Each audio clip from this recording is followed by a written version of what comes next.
If you're wondering what that noise you heard was earlier, I was peeling the grill out back.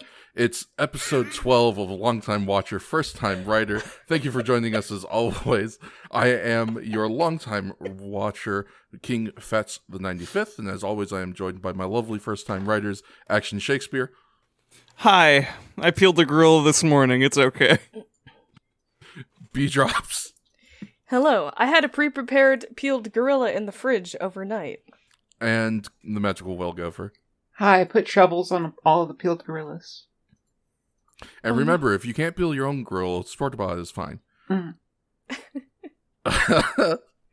It's episode 12 of the podcast. We are going to be tackling episodes 28 and 29 of season 1 of Kamen Rider Ichigo. That is Underground Monster Molong and Electric Monster Jelly Doll. But before we tackle that, we got to tackle this big old mountain of corpses over at the death count with B-Drops. Oh god, there's so many. There's so many. Thankfully, we have a bit of a reprieve this week, unlike last week, where everyone just went completely off the walls, bloodthirsty. I think after you have a big lunch, you kind of want a light dinner, you know? And that's kind of what we have with episode 26 and 27. Kamen Rider, for episode 26, only got 1 kill, which was our big bad of the episode. Shocker got 3 kills, for a total of 4 kills for that episode. And episode 27, Kamen Rider got 3 kills. Again, all big bads, though. Just a reminder that, Geba Condor and King Sarcinian came back. Right. So Kamen Rider had 3 whole cyborgs to fight. But those were the only kills for the episode, and we ended up with 3 kills there, which gives us 7 total kills for both episodes. That leaves our total numbers at Hayato having 73 out of 125 kills for Team Kamen Rider. Ooh. Shocker's up 3 kills and now at 94, still lagging quite a ways behind, to my absolute delight. Yeah, good, as it should be. Miscellaneous remaining far in the back at 17 kills. More than you'd think. Yeah, More still than you'd respectable. think. Very respectable number. Tachibana and Mari are still really carrying that. Also, now that I'm thinking about it, also very respectful for people who are largely fighting, barehanded. Yeah, right? Like, Taki never brings a gun or anything like that. And so if he ever has a weapon, it's usually stolen off of a Shocker Mook. So the fact that with their powers combined, they have killed 17 people is still pretty impressive. All this blood on my hands. Also, it's probably good that the recent episode was only 3 kills of big bads, considering that episode was mostly populated by children. Yeah, I was Yeah. gonna say, I was like, I forget why did we have so few deaths in episode 27, and then I remembered that was the Shocker Youth episode, and I was like, maybe it's good we didn't kill anybody. Mm-hmm. Ryder, you killed a child. Amazing. Mission complete. That's why you're the best, Ryder. But with that said, we had 7 kills total from both episodes, leaving us at 236 total deaths in the series. 236 total deaths that are going to ramp up quite a bit here in these next 2 episodes, for sure. Heck yeah. Yeah, but We had some murdering get done. So with that being said, I mean, let's just get right on into it with that peeled gorilla that everybody knows and loves. It's Kamen Rider episode 28, Underground Monster Molong. It aired on October 9th, 1971. That's interesting. Okay, there is a slight difference between the English translation name and the Romanji name. The English translation, it's the kind of LG or LR thing again. So the English translation name has it as Molong, and the Romanji has it as Mogurang, which is also what it is written as in the original Japanese. The Japanese title for the episode being Chite Kaijin Mogurang. As always, the synopsis continues to fail me, unfortunately, so I've only got one episode, which is Mogurang emerges from underground, capturing people to be converted into mindless mole people slaves. Which, like, yeah, but Yeah. you know, can To what end? can I get a little more? Please. Please. I They understand destroy that the the breakfast place economy. is supposed to be only 1 egg, but could I mayhaps get 2 eggs on my No. breakfast plate? Just give Leave me an my upcharge. I'll buy another egg. Yeah, It's I will fine. pay for the other egg. It's fine. I just want another one. One egg Another per one. We don't do it. customer. We don't do that More. here. I'm just thinking of that video of the dude who goes to the 7-Eleven and he gets the large soda cup and he fills it up with Slurpee. Oh yeah.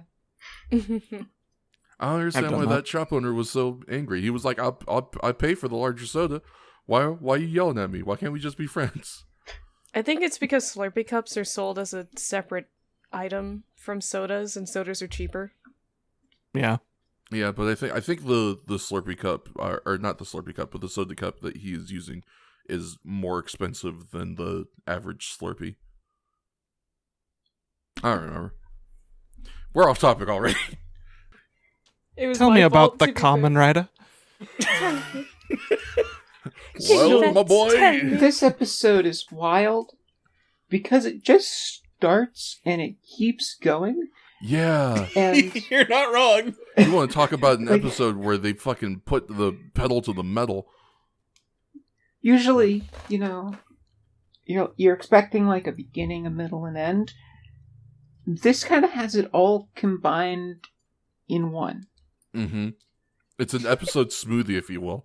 I remember we all had the kind of shared feeling of not thinking the episode was as long as it was when we were done with it. This is the any % of a Kamen Rider episode. God, it really is. They fucking tasked it. It's Yeah. amazing. I don't know how they did it, but they tasked Yeah, an they episode tasked of an Kamen episode. Rider. A minute 31 in, we see our peeled gorilla Our beautiful baby who boy. who's we instantly learn is blind but has retractable You are eyes. blind. Yeah, I love. Yeah, it's like the first line is like, "Mogurong, you are blind." And I'm sorry. I'm And sorry about Soul it. picks up his electro eyes. And- Fucking electro eyes. Yeah. So okay. And So then- yes, let's get into it a little bit. Let's break it down Electro-eyes a little bit. emoji. Electro eyes emoji. we're going slower than the actual episode is the thing. We are, but we have to at least attempt to give some context in case there are people listening who haven't seen it yet. Which, if you We're are listening and giving you you haven't more seen context. it, pause the episode. Just go watch it. It'll only take you like 5 minutes. We swear. But so yeah, we open on the Shocker base. We've got Mogurong on the table, and Commander Zol's like, Mogurong, you're blind, but I'm going to use these electro eyes that we have specially developed, which are just these absolutely ridiculous looking alien eye stalks that they've Yeah. made, that they've put in a jar. And he's like, I'm going to give you these electro eyes that will allow you to see with a 360-degree field of view. Yeah. They kind of reminds me of... Has anyone seen Toy Soldiers? Yes. Yes. It looks like a purple version of that little eyeball guy. Oh, you're Yeah. right. Yeah. Yeah. They just crammed that into our peeled gorilla. There's 2 of them, and this. Just slam them right in there. They're retractable. It's okay. Yeah. Slam in the back of my peeled Just use gorilla. the strings. Look, we can't dig into your Twitter yet.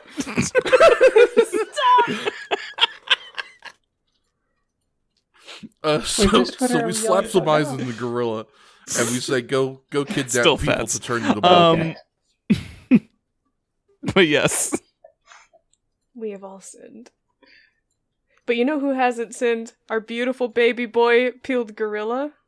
I was going to say Hayata. Because peeled gorilla has definitely sinned. Yeah, unfortunately, peeled gorilla definitely sins like a lot this whole episode. Because 2 minutes and 35 seconds in, he is assaulting a jogger, and threatens to stab him with a shovel. Yeah. Oh yeah, but that's his first sin. He hasn't sinned before then. He is a fresh baby boy. The world is his oyster. So smooth, fresh out of the tank. Clean, with a clean fade from the barber. It's real clean. You gotta look real close on that one. Yeah. Man looks smooth. Mon's a smooth, ain't it? Yeah. You want to talk about schmovement? Oh boy. So this peeled gorilla has been escorted out by 2 shocker goons so they can test his abilities. And so they pretend to hide next to a car, I guess, until they see a dude, and then they just get in the car. It's a weird bit. Guy is blissfully unaware of his peripheral vision. Yeah. I don't know how I can correctly state how incredibly white this Japanese dude was. I know that sounds like it wouldn't make any sense, but if you peeped this fit and this dude's face and like his whole attitude towards life, I mean, just like He's so magical. he's like cookie cutter stereotypical white dude. A little bit, honestly. Like he He's looks like, like he I'm came gonna out of one of jog those. to the Jamba Juice. Yeah, he looks like Yeah. he came out of one of those 50s PSAs. Hello, I'm wearing an ascot. Well, it looks like Dad's on a morning jog. Hey, Dad. Well, hello there. Jogging is good for cardiovascular health. These fine gentlemen in the car won't affect me at all. Well, now wait just a second there, Dad. It sounds like you aren't practicing good Nazi safety. Well, what's not Nazi safety? Let me tell you about it. Please do. So yeah, world's most stereotypical white Japanese man out for a lovely morning jog when he gets assaulted by a peeled gorilla, which is great because we get the first of many peeled gorilla popping out of the ground shots from this episode. Yeah. We have brought back the fake ground that people can just go in and out of for this episode, and we have put it to devastatingly effective use. So the peeled gorilla, he rolls up, he's got the big whipper, he's got the spade hand, he's ready to do his dark business. So he attacks this dude, he beats him unconscious, he puts him in the fireman's carry, and he heads on back over to the patch of soil that he has come out of. And what time is it now? Well, it's time for nothing more and nothing less than to stuff this man in a hole in the ground. Yeah. Yeah, just cram him right in. Just cram him right in like a Christmas There- present. There isn't a single time where this looks smooth Nope. or I guess it would never be dignified, but just like this motion is never well implemented. It so- always looks like a fucking ordeal. It's so bad every time, and I love it.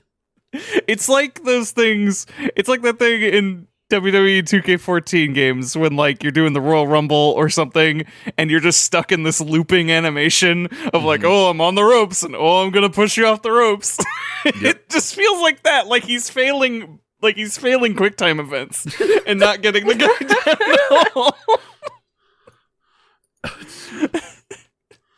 It's Every it's- single time. It's so good.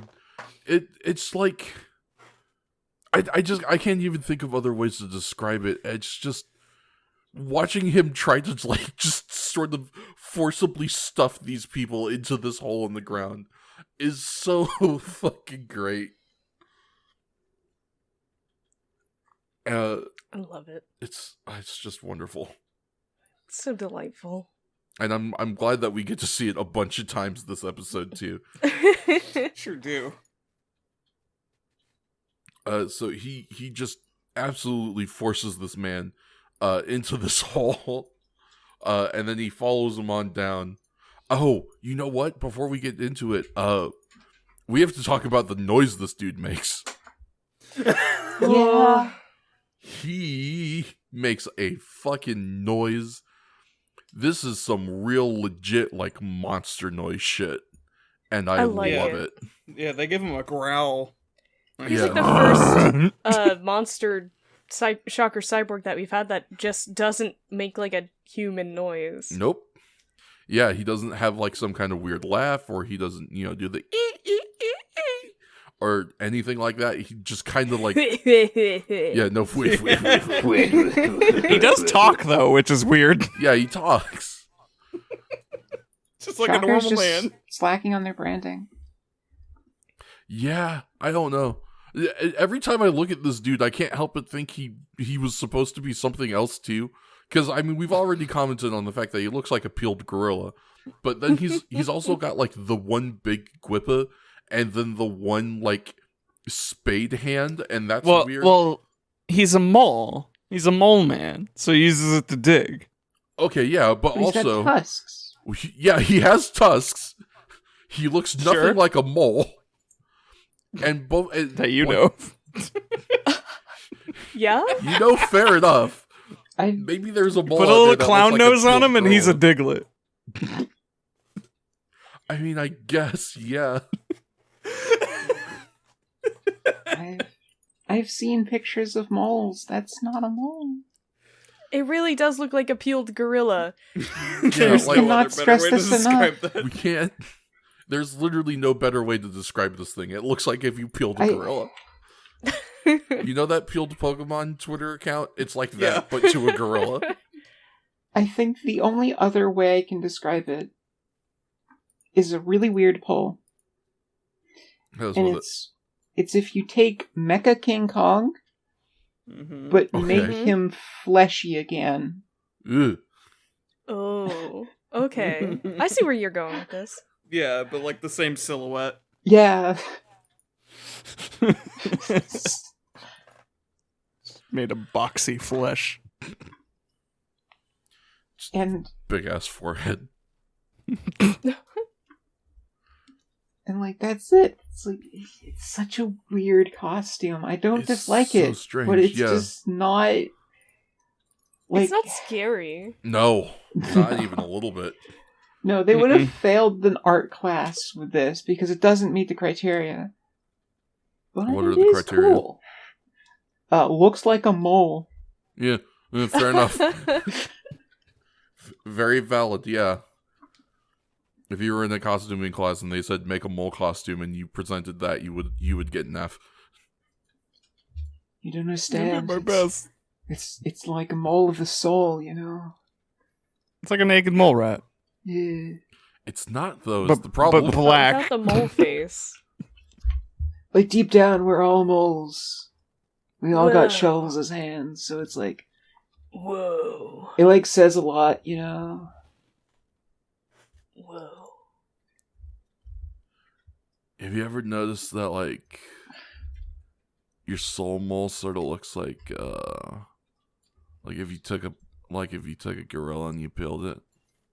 I've already failed you. Okay, but like, I've already written the F. can I convince you to add a few extra lines to make it a B? You can do that? Yeah, because like, Whoa. just like the peeled gorilla of the soul, all letters combine, I and they're all the same. have 20 more of these to do. Can you please? Blowing my If you mind, give me a man. B, I'll get right out of your hair, you know. Wait. You can throw a minus on. on it too. Wait a minute, Wait. we have a B. That's the end of the skit. Yeah. Out of here. Hi. Dumbass joke. Stupidest joke I've ever made. Well, you know, this B I is make the better joke than any constantly. letter I've ever got. Yeah. This Oh. is 10 out of 10 B. Real quality. Oh. Wait, are we still talking about me? Yes. Yes. Oh. Like you were saying all before you knew it was about you. I'm not immune to thinking things people say about others is nice. Yeah, no, I feel that. See, So stuff anyway, like this we is why get- we love you, B.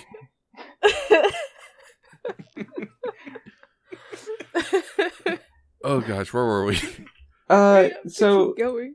Yeah, all right. fleshy Mechagodzilla peeled gorilla comes down, Yeah. and then we have like a 3-second shot with Captain Zoll or Mhm. Colonel Zoll. Yeah, Colonel. Just pulling some levers. Then we jump cut to this kid who's talking to Tachibana about getting Yukata a job at the Derby Club. Who is Yukata? I don't know. Good question.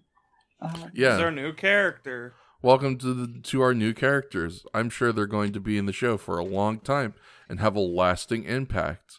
Right. Well, yeah, they're a new hire for the bike club. Yeah, they'll definitely show up in the very next episode and all other Look forward to subsequent seeing you. episodes afterwards. Of course. Of As course. everyone hired by the club is. Yeah. Yeah. This is where we Like learn Shiro. that Tachibana does Shiro, so much. well, I don't know. That's a weird case. Because she should be here. I'm like 95% sure fucking Shiro quit. Yeah, Yeah. probably. Good for him. But yes, Tachibana. This is where we learn Tachibana does thorough background checks because he knows of Yukata's tragic backstory. Yeah, he definitely just like social link ates this dude like right in front of us. Like without his permission too. He's just like, hold on, let me reveal your whole shit. Bam. I know your secrets. I know why you don't want to bike anymore. I want you to promise me something. Yeah, so Tachibana, to set the scene a little bit, because we're, much like the episode, we're kind of just blazing through shit. You gotta set the pace the episode sets, you know? Right. I mean, that's fair. failed already. So there's, as Gopher said, there's this kid Shinji and his brother Yakuta. Shinji is trying to get Yakuta a job as a mechanic at Tachibana's place. Tachibana agrees to this because he had actually already spoken with Hayato and said that he wanted to hire this dude, but he was like, there's a stipulation for me hiring you, because I know that you used to be a motorcycle driver yourself, and then you fell a couple of times and you got scared to ride your bike again. And that's why you're trying to do mechanic work now. So what I want you to promise me is that next year, when the big motocross competition comes up, you're going to compete in that one. And that is the stipulation that Tachibana puts forth for hiring this guy, which in hindsight is a weird stipulation, but I understand it's supposed to be like an encouragement thing. But it is just like a weird,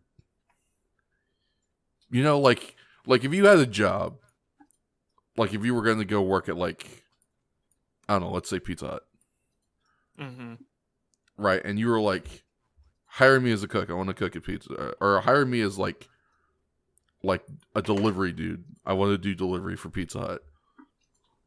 And they're like, we are going to hire you for delivery, but only on the condition that next year you started as a cook, because we knew you used to be a cook, but then you stopped being a cook because you burned yourself a couple of times. Would that not be strange? We want you to work back to it. I mean, yeah, I guess it makes sense, but also I'd just be like, first of all, how did you find that out? And second of all, like, I stopped cooking for my safety a little bit. I mean, I guess I could give it a shot. Yeah. You said this is a requirement for me to work here? Yeah. Oh, I don't know. I interviewed at Papa John's, and like, they aren't paying as much, but they aren't going to force me to cook. they just asked if I had reliable transport. Yeah. Which obviously I do. I'm trying to do delivery. Yeah. It's such a weird It's like the bus for delivery. Yeah. bus delivery. They'll be here in an hour. Maybe. I don't know At the least. weather, probably. He'll be in there an hour if you're lucky.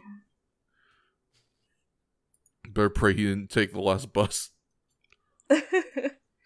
But as we learn, Tachibana has some weird ways of hiring people, because then Goro and Shinji like both plea for Yukata to be hired? Mm-hmm. And then he's like, yeah, I'll let you be hired. I was planning to all along. I just like to watch you Yeah, I squirm. like to watch them squirm in the interview. Tachibana's got to get his kicks somewhere, man. Yeah, Shiro's gone. He's stuck with these Yeah, fucking writer girls. He needs a subordinate, and yeah, the writer girls always just dunk on him all the time. Yeah. Goro's too precocious. He's just hanging around smoking his pipe in his Mr. Rogers sweater. Yeah, we had mad Mr. Rogers fits this episode. It was weird. Yeah. Everybody was trying to Won't be a you person be in your Tachibana's neighborhood. neighbor? Yeah. I would absolutely be Tachibana's neighbor. He seems like a Yeah. great neighbor. Damn, I'm just thinking about it now. If there was like a Japanese Mr. Rogers that was hosted by Tachibana, that'd probably be great. I'd watch that. Oh, well. If it isn't my friend, Kamen Rider. I'll kill Nazis, I see, Kamen Rider. Well, that's just swell. Just it's him, painting, instead of him painting the house, it's him punching the Nazis as he says, I'm not very good at it. It doesn't matter. Because I like it. Because I like it. Just throwing haymakers at shocker grunts. Sure.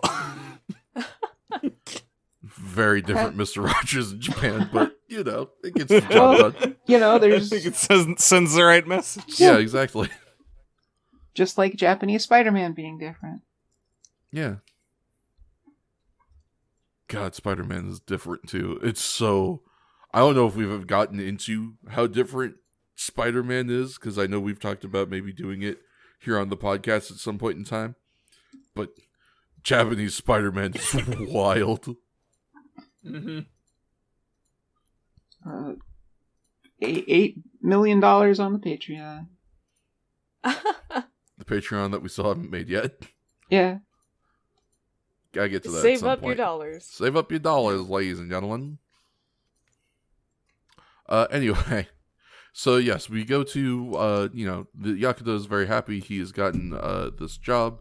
We just kind of cut to watching Mogaran kidnap more people. That's fun. Yeah. That's Meanwhile, always fun. Yeah.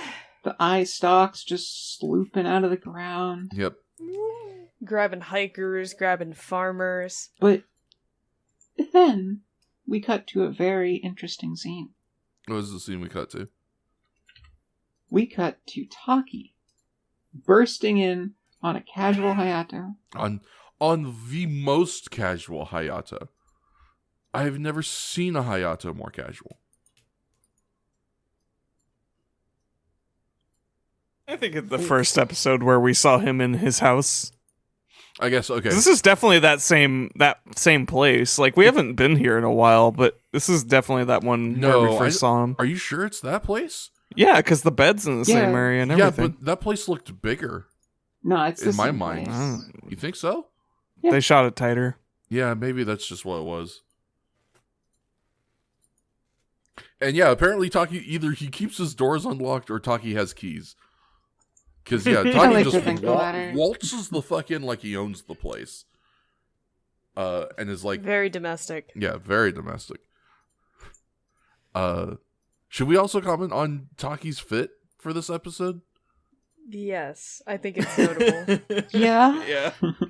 Yeah, we've decided, apparently, because Hayato is going to be in our casual fit, we're putting Taki in the jumpsuit. He's wearing, I mean, it's like a tan jumpsuit that is not, like, it's not the exact same one that Hayato wears, but it's not, or is it? It's not the exact same one, but God, does it look very similar It looks to what very Hayato wears. similar. Like, we're getting to a point where there's trends in what these characters are starting to wear, particularly for Hayato. Hayato wears a lot of jumpsuits. Mm-hmm.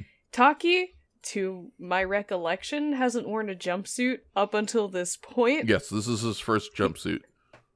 Like, most of his looks is jeans that are too tight, shirt, gloves. Yeah. Although, It's like That's 80% of his Taki. looks. Yeah, in call 'em fairness, jean that shirts, is still glove kind of the look that Taki has, but it's much more Hayato. He has a jumpsuit on now. Yeah. And I am just thoroughly convinced that they're sharing clothes. Yeah, Same. I am 100% sure that they live together. Hayato, if they're not sharing clothes, Hayato at least picked that out for Taki. At least. Bro, is it gay to share clothes with your bro that you live with? I'm gonna say no. Because Bro. it could be, if you wanted, bro. Yeah, I mean, It could be gay. I'm just saying. it could be I'm just gay. Could make saying, it. bro. I could, If you want, Yeah, if you it's want up it. to you. If you want it, bro. you make it gay if you want. If you felt like it, you know. If Here you, we- I don't know.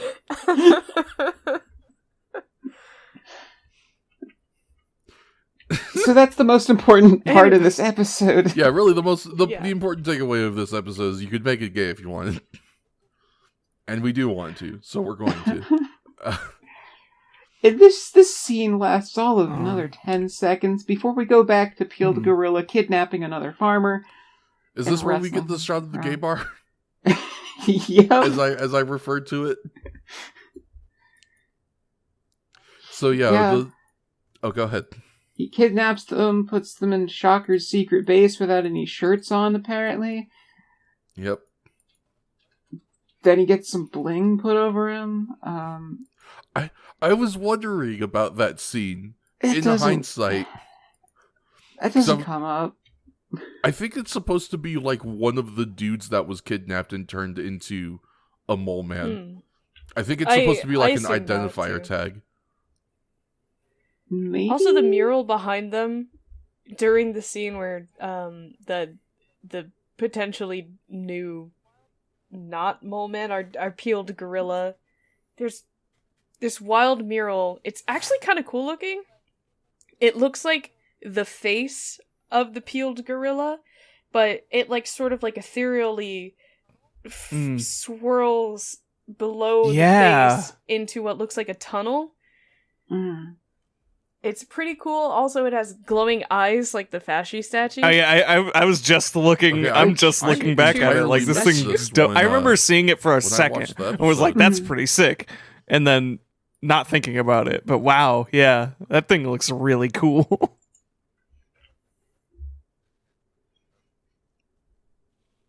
Send It's really send a cool. picture if you can, if only so that we can like upload it to the Twitter, because that does sound very. I think that's something we ought to maybe start doing more often, because we're starting to get some very dope murals in the Shocker bases that are got based you. around our bad guys, and it'd be nice to kind of showcase those. Mm. Especially like, for instance, one that I know we talked about, especially in juxtaposition to the actual bad guy itself, but that I don't think we ever showed off was Yeah, it did. the Flying Squirrel. Yeah, base it had, sure like, a did. dope mural. Looks way Yeah. better than he did. Yeah. Oh wow! You know, realizing it now, that the fucking rules. the flying squirtle thing is like those memes where it's like art in my head versus art on paper. God, yeah, The sketch versus the line art. Yeah. yeah. That is so incredibly Flying Squirtle. They tried so hard and they got so far, and in the end, it didn't even Honestly. matter. And Thank God now he's dead. that Yeah. mural's only on screen for like 6 seconds. It's a shame. But Yeah, no that's. matter I mean, how cool it is, that's not a mole. Yeah, I mean, let's not. That is In Donkey this Kong. picture, he looks like a Tara or a Cloud person. Like he looks like some sort of like a goo man or something. He looks Mhm. nothing like a mole. Honestly, I feel kind of bad given how like cool this mural looks. How little it is in the episode. Yeah. Somebody spent hours on Right? this. For Maybe sure. days. I hope they were well paid. I hope I would so like too. to think they were. Yeah. I hope, at the very least, they were congratulated on set for how good it looks, because It's awesome. I'm sure they were. I mean, how could you not? It better have been. This is why I'm saying, like, I want to, like, show these off more, is because, like, all of the murals are at least this good, if not better. And they're very rarely talked about. Yeah, one of the You gotta future give 'em their episodes due definitely diligence also has because, one I mean, in the they thumbnail, fucking rule. and I'm sure we are going to be very impressed when we actually see it, because, yeah, they're going more and more all out for some of these. Oh, yeah. Look forward yeah, to it. I can't wait to get to that. We'll get to it in a few Yeah. months. Yeah, probably. Oh, I know we will. Speaking of looking forward to things, Mm-hmm. Let's look forward to the rest of this episode. Go ahead, B. yeah, the next thing they do while they're in the base is Colonel Zoll explains their current plan, and basically they're just gonna dump a bunch of oil in the sea and set it on fire. Yeah, that's the gist of it. That's their mole man plan. They're gonna dig underneath the Tokyo oil refinery, and then they're gonna blow up something. Well, specifically, and they're going to spill make a bunch oil of in the mole people ocean to and do then set it this. on fire. Is also why they're kidnapping people. They're turning them all into mindless Right. drones versions of the peeled gorilla. It's the same guy.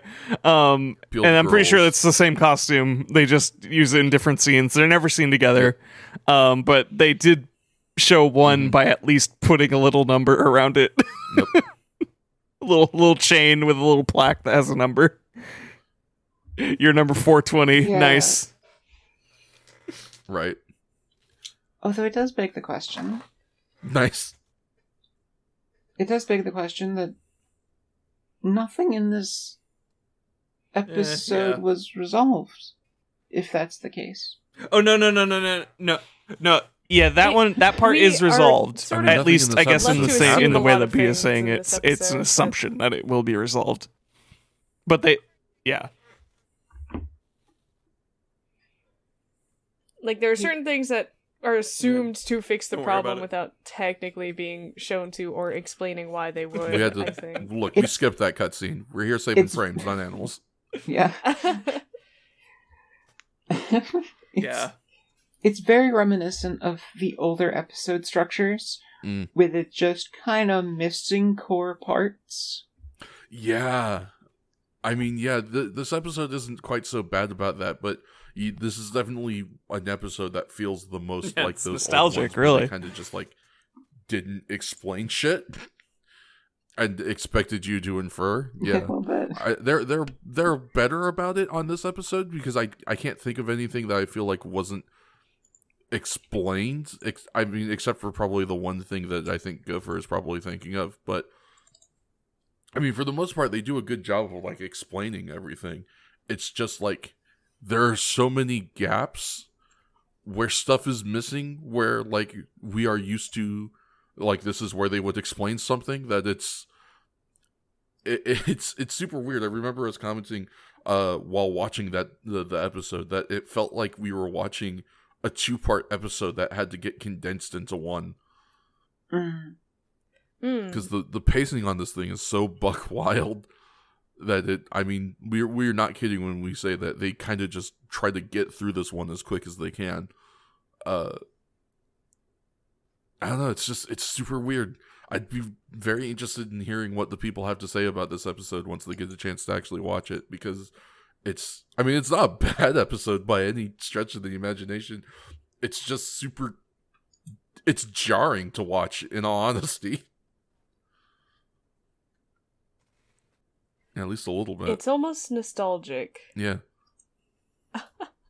I remember when we were just, like, struggling to keep up with early episodes, and bless whoever put the actual synopses up back then, and we were like, I have no clue that happened, but okay, I guess that makes sense. Yeah, got, like, huge shout-outs to whoever was making the synopsis for those old episodes and was making sure to explain stuff that happened that we just didn't see. I think I am beginning to understand why this episode is the way it is, though. Oh? The writer is Mari Takazawa, Mm-hmm. who was also so far has written Mantis Man, Bee Woman, Yamogelis, Hito Danger, Monster Morgue, or Mushroom Morgue, and now Peeled Gorilla. Alright, well, this writer's got a bit of a track record then, huh? A little bit. A little bit, yeah.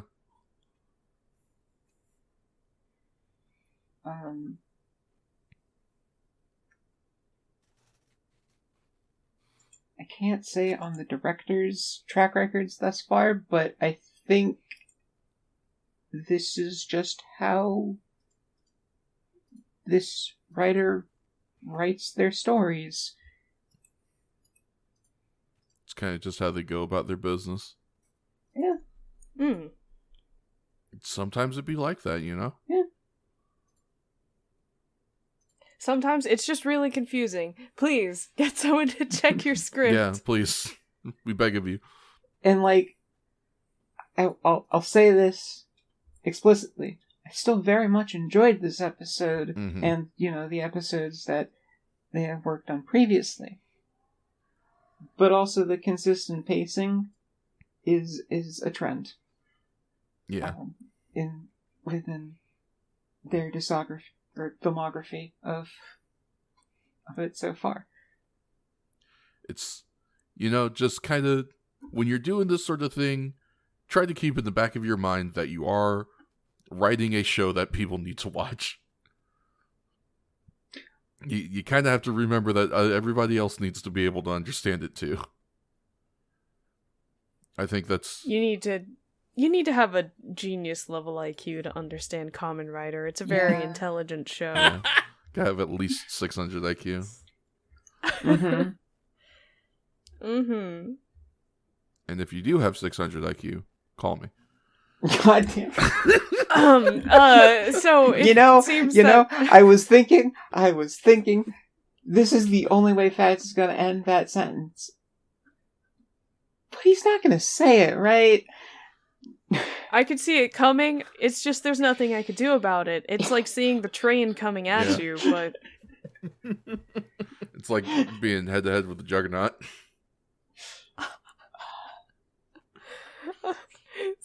Normally, you got a 50-50 chance at best at stopping lewd jokes. But you throw King Fats into the mix, your chances drastically go down. Oh, yeah. I will perish. You got 25% at best to beat me. It also seems you have a pretty good chance of getting kidnapped by the shocker peeled gorillas, because, boy howdy, the next scene does reveal, with Hayato on the phone with, I presume, Taki? Yes. 40 people, apparently, have been kidnapped thus far Yeah. for their devious plans. Yeah, he's just scooping people up left and right. Scooping them up and cramming them in the hole. Yeah, just shoving them right in there. I believe... Is that before or after we go to the bike shop where we're watching them work on Hayato's bike? That is right before. Okay. So yeah, Taki kind of explains the situation to Hayato. Hayato is in a... Oh, no. Did we miss something? I don't think we did. Did we miss something? We might have missed something.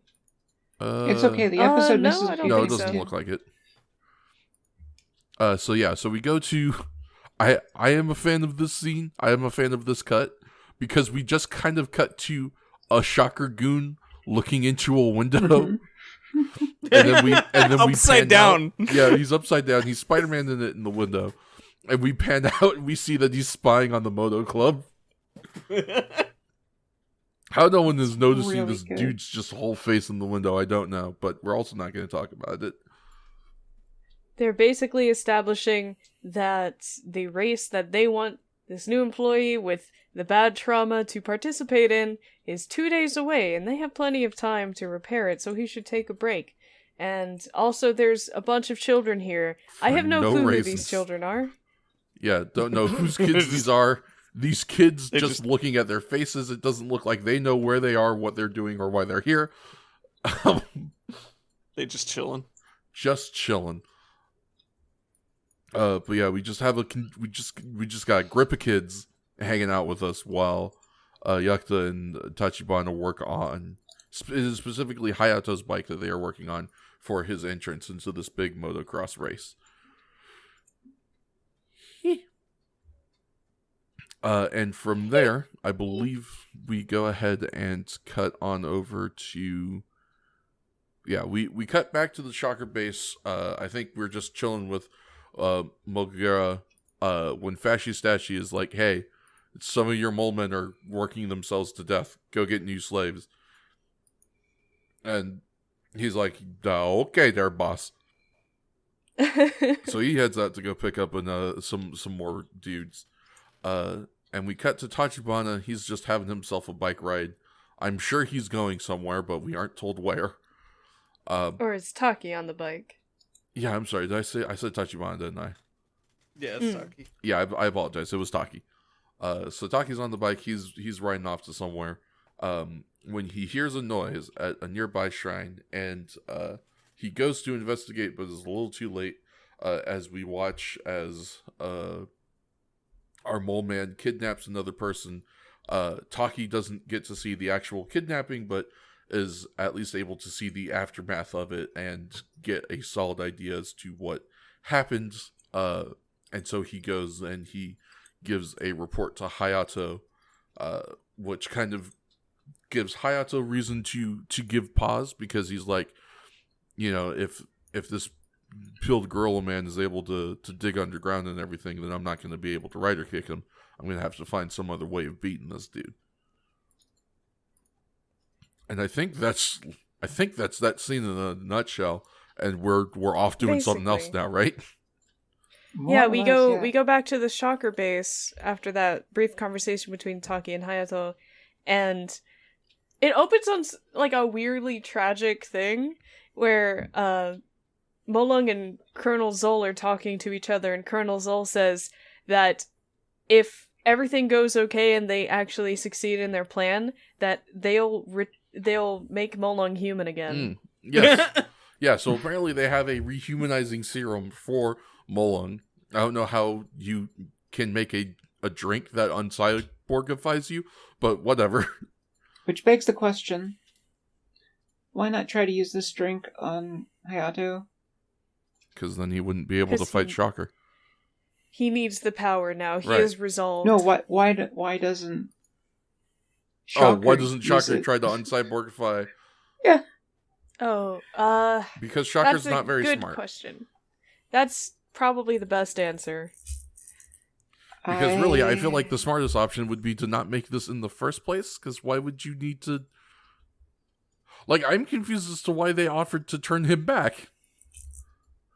We will reward you. With your humanity. You can be human as a treat. Yeah. It's a weird look. Especially because I feel like I'd probably rather just be a cyborg. I don't know. I don't know. But yeah, so we get that incredibly brief scene, and then I believe that's when we cut to Hayato and Taki at the Moto Club.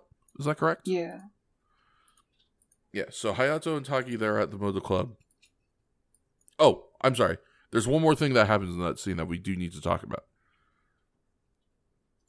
So, Commander Zol, he's like, if you do a good job, we'll turn you back into a human. And then also, we've got one additional task for you. You need to go find Yakuta and kidnap him and bring him back here. And then we jump to Hayato and Taki. They're at the Moto Club. And Hayato is apologizing to Yakuta because he's like, I can't enter the race this year. I got other shit going on. Can't do it. Obviously, no one is thrilled about this, but Shinji is more verbally upset than Yakuta. Yakuta, being an adult, understands sometimes these things happen. And so Yakuta and Shinji make their way home, and as they are doing so, they are attacked by our mole man. I like this scene for one specific bit. I think I can guess. But I go for it. I'm positive you can guess. Is that Yakuta just runs away, Mm-hmm. leaving his little brother? It's so So good. fantastic. They're walking down the street, and Yutaka turns around and is like, "Oh, a monster!" And camera pans to the monster, and then we see Yutaka just sprint down the hill, Mhm. leaving his dumbfounded brother Shinji just standing on the street. And only when he gets to the base of the hill does Yutaka decide to turn around and actually see if his brother is following him. I mean, I like fair play to Yakuta, because that also would Yeah. have been my responses to just blitz, and like I would assume that my younger sibling would have enough survival instinct to blitz with me. Would you not grab the hand of like a 6-year-old? I would grab them, because unfortunately, Just like a like, football. as much as you'd expect people to reasonably run, unfortunately, freezing is another fear response, and we can't take chances. That's fair. Here, and to go for his point, I could see grabbing the hand of a 6-year-old, but Shinji looks like he's like anywhere from the 10 to 12 age range. Is he? I look at him. He's still young enough to warrant grabbing out of harm's way, I think. I mean, I guess I don't know. I feel like He's very I small. could expect him to This really. child is like 3'2" in my mind. I would. He was. I mean, he was. This is a big kid we're talking about. He's taller than Goro. It's true. So that's. I mean, guess that's where I was he's getting. also- He looked like the oldest. Like in that group of I kids. think he's still small enough to grab. I mean, Okay. yeah. I'm not Like saying I'm gonna small say enough from to a grown grab. ass man. I'm And just I saying think that that's quote he's. Michael Jordan. He looks like he is old enough Michael that Basketball Jordan? I could see you not. Good old Michael Basketball Jordan. He looks like he is old enough that I could see you not having immediate, like, I have to protect this child's survival instincts, because you're like, they're just gonna come with, because they're old enough. They know better at this point. Maybe. I think my survival instincts are to grab my companion regardless of how old they are, though. I guess that's fair. Yeah. Look, this is Japan in the 70s. People were built different. You've seen how many times people have tried to throw hands with a random monster that just showed up. That's fair. It's true. I guess the most surprising thing is that he didn't try to throw hands. All right, exactly. He really was just kind of. God, this kid, his acting. We have returned to kind of the general area of quality of child actors. It's great, Mm-hmm. and it's really interesting to see him play off of his brother in this scene, particularly because once Yutaka sees that his brother didn't follow him, and Molong is starting to, like, grab the kid, maybe, like, attempt to kidnap him for shockerification, Yutaka is like, "Oh no!" And he goes and he trucks up the hill, and he starts to try to fend off Molong, and he's like, "Oh, I'll hold him off." And Shinji's just like, "Aniki, okay, I'll go to the motor club." That's That's what his face says. yeah. That's. I mean, the actual ADR lines are much better, but his face. Some other child says, "Anarchy, I'll go to the motor club." But he's just got such a straight face the whole time. It's so funny. Motherfucker's reading This the child's scripts. got some sun in his eyes. And the Squinting. the producers were smart enough to not just let that sit like that one kid who just goes, They were like, no, we can't have that again. We gotta can't ADR not this kid. Get a good child actor here to put some voice lines in there. Some feeling. Is it really cheaper to hire a bad actor and have a good actor voice over them? Maybe they got that kid on for free. It's the 70s. Maybe, yeah. just one of the staff's kids. Yeah, Maybe. right. I can Like see it that. probably was. Probably along with I'm assuming- those 4 other ones.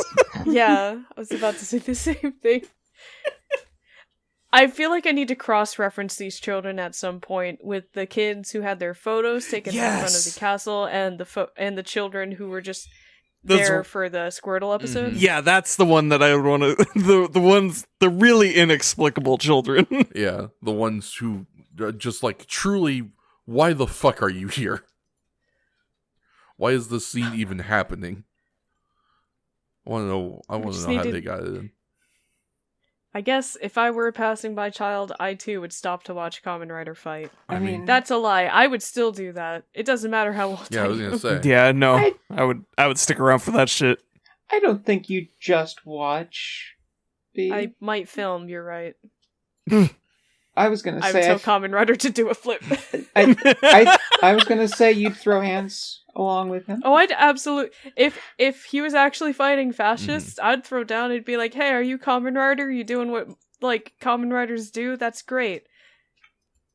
I'm sure I've got something on me I can use." You Yeah, got grab two a stick. don't you? Yeah. Grab a stick, hit somebody, give it a Kamen Rider, and watch them work. Yeah. Watch him go fucking 2001 on that motherfucker. The honor Yeah. of potentially adding to the miscellaneous skill count. Oh my god, the The prestige! prestige. Yeah. You too What a could be dream. part of the miscellaneous skill count. Go fight a fascist with your local Kamen Rider today. We'll put you on the board We'll put you on the board. We'll put you on the board. to show your proof of purchase Yeah. for killing a Nazi. And we'll There's got put to be you some on the restaurant that will document. give you a free something for killing a Nazi, so go I there. would certainly give you a free Give you a free sandwich. root beer float. Ooh. Yeah. Be hard pressed to find one of those in Japan, though. If the That's restaurant wouldn't pay for it, I would. Yeah, worst comes to worst, send us the bill. We'll cover you. Yeah, just let us know. Tell us. Our thanks to you for killing a Nazi. I do want to go back to the scene just a little bit. What does this kid know Right. about the motocross club that we don't seem to be privy to? That he sees his brother being attacked by a monster, and his immediate thought is not, I have to run. I need to go get my parents. I need to go get the cops. But in fact, I'll go back to the motocross club. They'll be able to save my brother from this monster. I made a very loose assumption that they had not gone very far, and so he was simply going to the location because it was still close because they had just left, and he would just tell the nearest known adults. But it's Same. far enough for Hayato to ride there. Is the thing. I don't really have a better explanation outside of either they were close or it was dumb kid logic. Last I don't adults know. I interacted with. It's got to just be dumb kid logic, because otherwise this move just makes negative amounts of sense. It could also be, far be it from me to criticize Kamen Rider, the show, Shakespeare, but you it might careful also with be your a words little. now. It might just for a moment be a little bit of bad writing. No. Look, I think that's not to say anything I can over- take. All right, I'm canceled. I don't know. I don't know if this is working actually. Well, this is a nice last episode. One time watcher, first time right. Yeah, wish you got to see- collect your check as out the door, and I getting checks. I wish you the best. If you need a reference, I'll be putting out the tweet tonight. That the Longtime Watcher, First Time Writer podcast has come to terms on the release of Action Shakespeare, and we wish her the best in her future endeavors. Are you? Me and Tyler Breeze. Yep, you and T Breezy both on the same day, huh? Ain't that a bitch? don't know what they're going to do with their women's division now. They got rid of their only woman. Mari Takizawa has never written a bad line in their life. Yeah. I mean, You this saw man the gave us a masterpiece that peeled was the gorilla. Starfinger episode, thank you. Oh shit! He did give me a hug, cuz? Yeah. Yeah. He did. Did he do the next episode too? No. Okay, I want to know Yes. who's the writer whose Yes, obsession is with. actually. Okay. So he is Yes. the writer whose obsession is with throwing kids off of cliffs. Yeah. Also, I guess now that I'm thinking about it, unsurprisingly rates episode 30 as well. We haven't seen more than a thumbnail for 30 in like a little preview. But I have to can go see check them. the thumbnail for 30 again because I don't. Oh right, Trilobite. right, the fucking trilobite.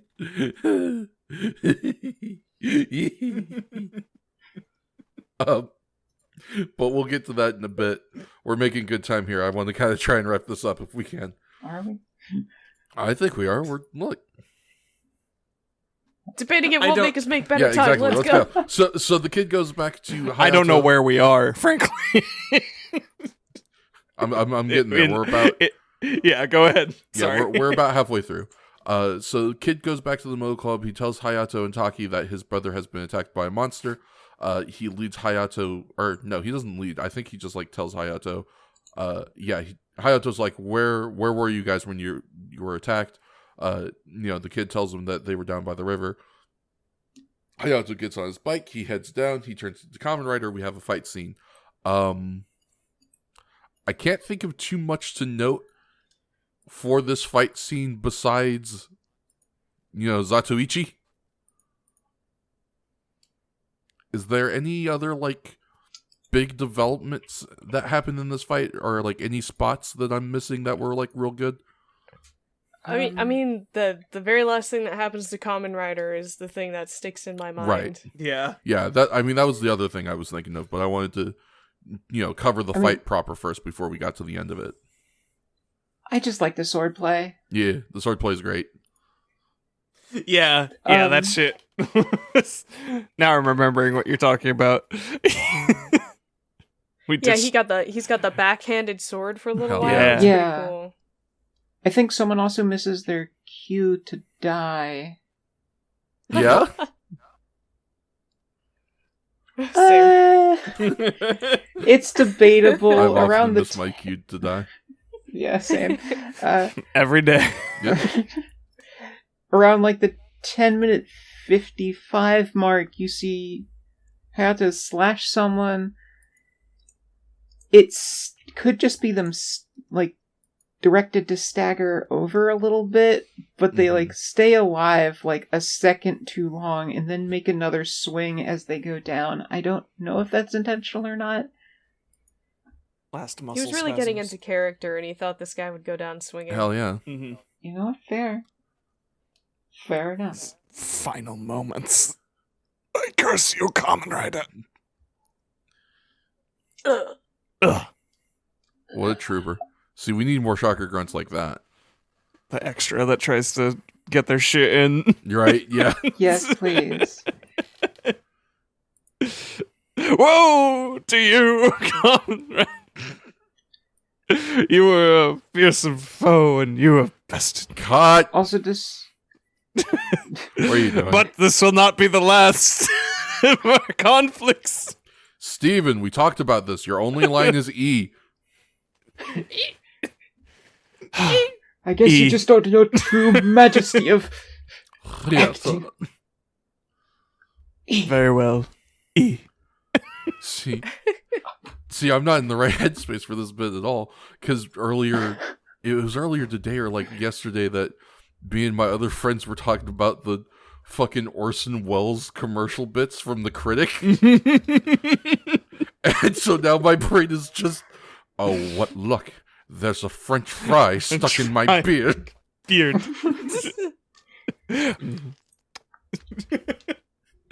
And hearty penis. Yes, hearty goodness and green penis. No, that's terrible. I quit. Fucking living will. So this living will.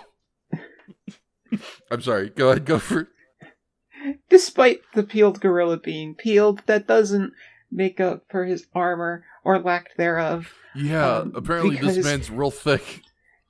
He's got immunity to slashing damage, cut to ad break, cut to shockerification.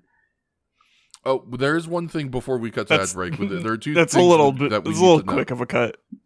Just like So, unfortunately, we do not successfully save Yakuta. He kind of just gets put into a car by two shocker mooks. Yeah, they really give up on the mole part of that equation. Yeah, they're like, look, fuck it, we just need him. Get his ass in the car. The other person we do not successfully rescue from this situation is surprisingly Kamen Rider, who gets he gets put in the mole hole, as it were. Just gets stuffed right in there like a toothpick. Just repeatedly hammered Yeah, in. really. Yeah. Like a malfunctioning whack-a-mole. Get in there. They're getting the goddamn hole. Feels like trying to stuff your foot into a shoe when you're too lazy to untie God, it. yeah. Yeah. So yeah, unfortunately, our good friend Kamen Rider has been kidnapped. Yeah, cut to commercial, cut back. Yakuta's on the shocker operation table where he gets hypnotized, and they're like, here's what you're gonna do. In 2 days, at the big moto race, you're gonna kill Kazuya Taki. And, you know, obviously he does the whole hypnosis, I will kill Kazuya Taki thing. And I think they ship him up and send him on his way. And then we get the cheek. oh yeah, Because Just one. And A you may spank singular it lit up cheek in the night. once. It's the lighting. It's like weirdly romantic. Yeah. Just the two of us. Single cheeked up on a Thursday. Like the premise of this scene is Hayato wakes up tied up in a shocker base. He's in a cell being held there, and just outside of the bars of this cell is a shocker grunt. And when we see the camera pan over to this shocker grunt as Hayato is looking at him, there's just like a really weird coincidence of lighting effect happening on this guy's 3 sizes too small shocker pants, and he's just got one cheek that is just like gently illuminated in the light of the prison cell. and is thus very prominent. It's Yeah. just, it's probably an optical illusion. Like it probably isn't even popping out that much, but the lighting and camera positioning just make it look like a 3D effect. You know, I don't apple. I don't know about the rest of you, but the composition of said shot seems to want you to focus on it. Well, okay, it does, Absolutely. because it actually wants you to focus on what's on his hip. Next which is to the cheek. Which is the key ring. He's got a ring of keys that Hayato wants to try and steal in order to get out of the cell. Yeah, sure. the of keys. shocker jail. That's what he wants. Yeah, well, look. Yeah.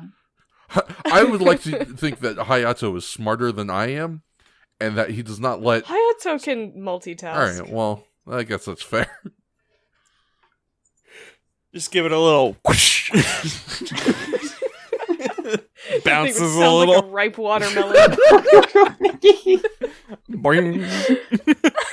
Sound like a Okay, fucking now I'm episode cancelled. of Johnny Quest in that, or Johnny Test in that motherfucker. Just slap it so hard the keys fly into his hands.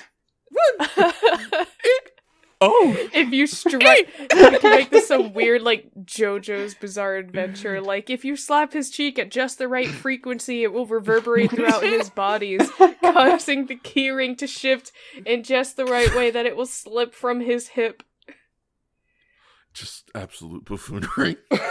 And like, I don't know what was going on with this scene, but was I the only one who thought that Hayato is like trying to grab it with his teeth? Oh, he super was. Yeah, like that was intentional, right? Like B-Drop I mean, said, his hands are tied behind his Hayato back. can multitask. Yeah. He was gonna go ahead and get himself out of this cage, and while he was at it, he was gonna get a nibble. face full of ass. Oh, dear. Listen, he's covering his tracks. He's removing suspicion. No, I wasn't going for your keys. You know what I was going for. Wink. Listen, Mr. Shocker, right? I like you, and I want you. Now we can do this the easy way. We can do this the hard way. The choice is yours. What is this? Oh, that is a Boondocks reference for you, friends. Yeah. God.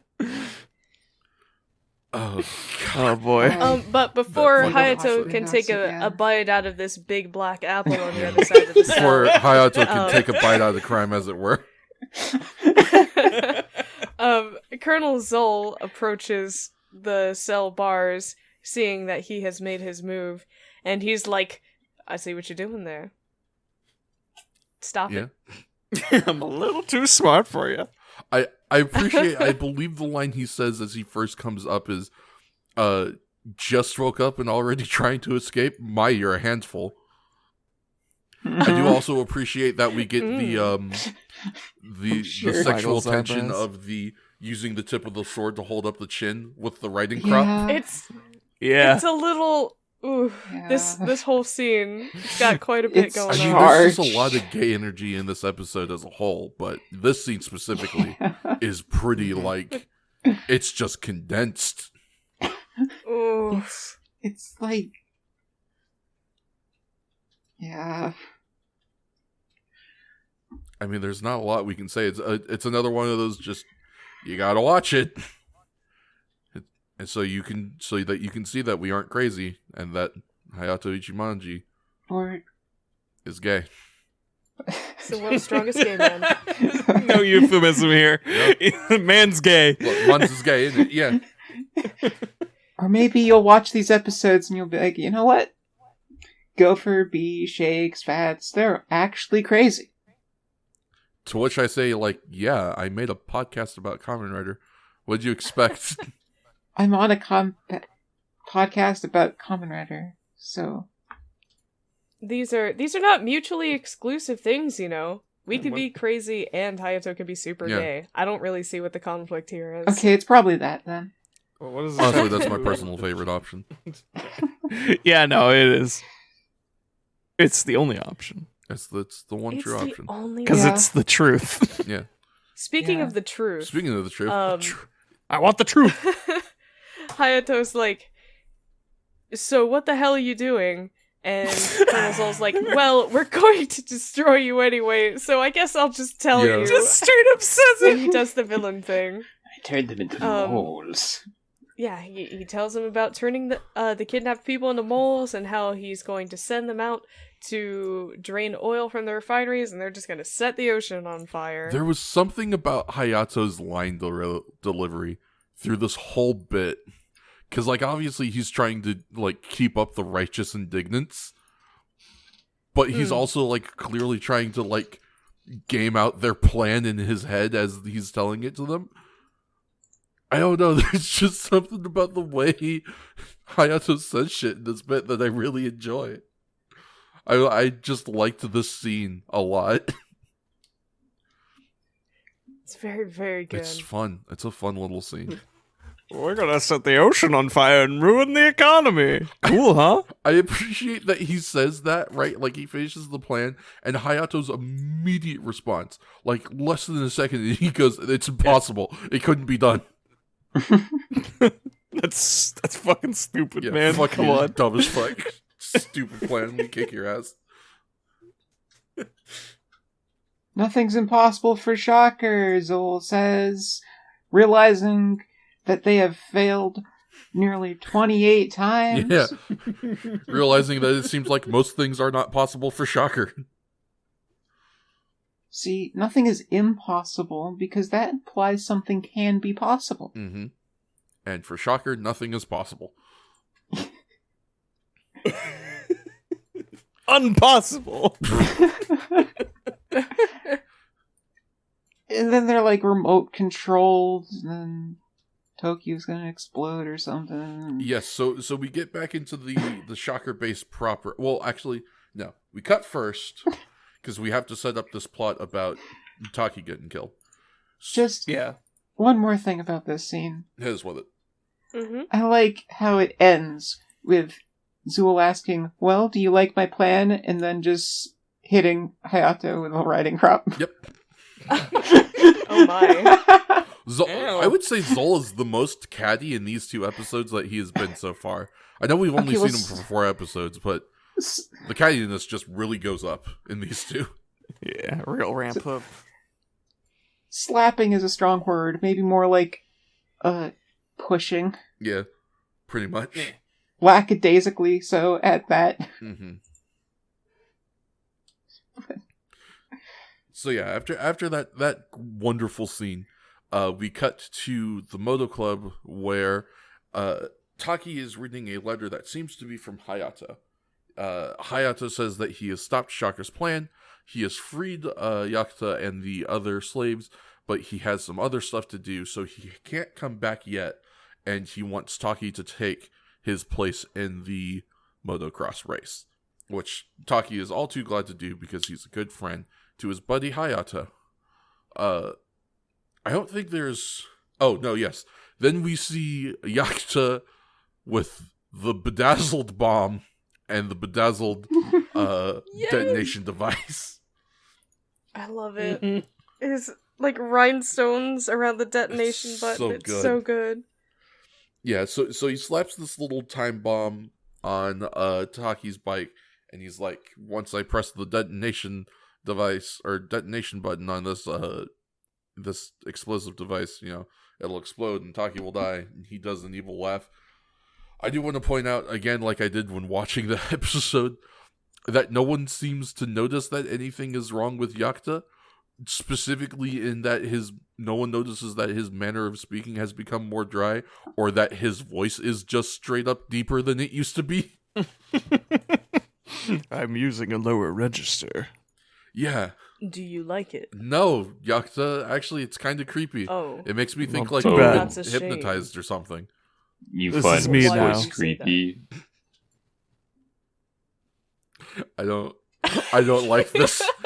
I don't like this reality I've put myself in, where all my friends talk at me with a deep voice like they've all been hypnotized by Shocker. What are you talking about, Fats?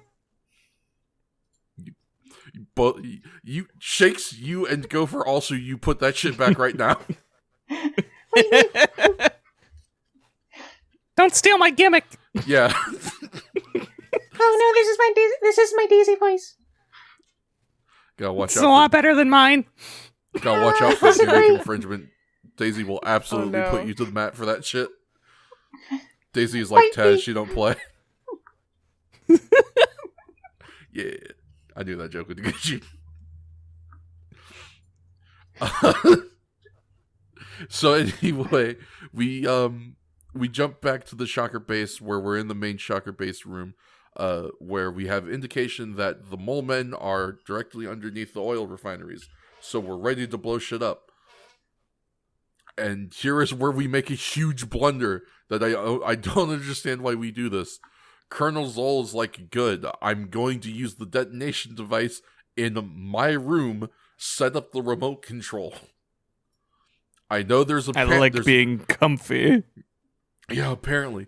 Like, there's a perfectly good detonation panel right there, but fuck that. I want to be in the red room when it happens. So Zol heads off, but not before doing another huge mistake, which is putting up a wall so that no one can see the Kamen Rider, and Kamen Rider can't see outside. And also not activating any kind of a death trap mechanism. No. So Hayato, who's all chained and tied up, but is standing vertically, just busts out a file from somewhere. Who knows? Yeah. Well, one could have their suspicions. Man's prepared. Yeah, look, that's the point. Is the man's prepared. In his pocket. Yeah, obviously. Yeah. Where else would I you put mean- that sort of thing?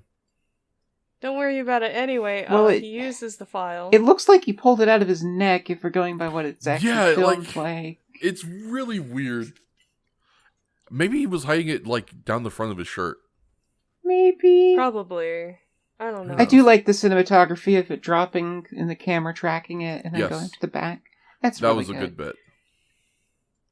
So yeah, he uses the file to break out of the metal part of his bonds. The other part of his bonds are very easy to break once, his hands are free because cyborg freak and not normal. And so he just transforms and busts straight through that styrofoam ceiling. And while I am sad that we did not see the bubble wrap come back specifically, I was happy with the styrofoam ceiling. I liked what we got out of that. This also seems to, potentially raise the question, is the Henshin movements essential? It's starting to seem that way. Because he didn't transform until he broke out of that. And then he did it. So it feels like that's, motion tracking for the nanomachines or whatever they used. Yeah, I mean, I think it is kind of them starting to establish that, a specific thing has to happen in order for you to turn into Kamen Rider. This is something that kind of becomes less of an issue a little bit with future Kamen Riders as they become a little more toyetic, and you have, henshin devices, kind of a la, later seasons of Sentai as well, where there's there's a belt toy and there's some sort of other toy that, maybe you got to put a thing in a thing, or you got to put a thing on a thing or something first before you can transform. Yeah. But it seems like they are kind of starting to try and establish that trope here with Hayato in the form of, you don't get to, you don't get to open the front plate that's got the fan and do the spinny unless you do the arm thing. I guess so, yeah. Also, it's nice that Shocker has such high ceiling clearance in their prisons. Yeah. He has all the room he needs to jump and activate the spinny belt. You'd think they'd have thought about that, but... Yeah, nope. It seems like Shocker doesn't think about much. God, their lack of planning makes me angry. As well, it probably should.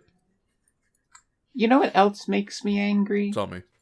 In the next scene, or not this next scene, but we're coming up onto it. We've got a fairly standard fight scene, and then we get some Shocker alchemy potions, with some paint and water into them. They're not bad props. No. He gets the normal human potion again. Just and disarms the bomb with a single lever switch. Yep. We have probably another really great part of the episode, actually, as Zol tries to blow up the base,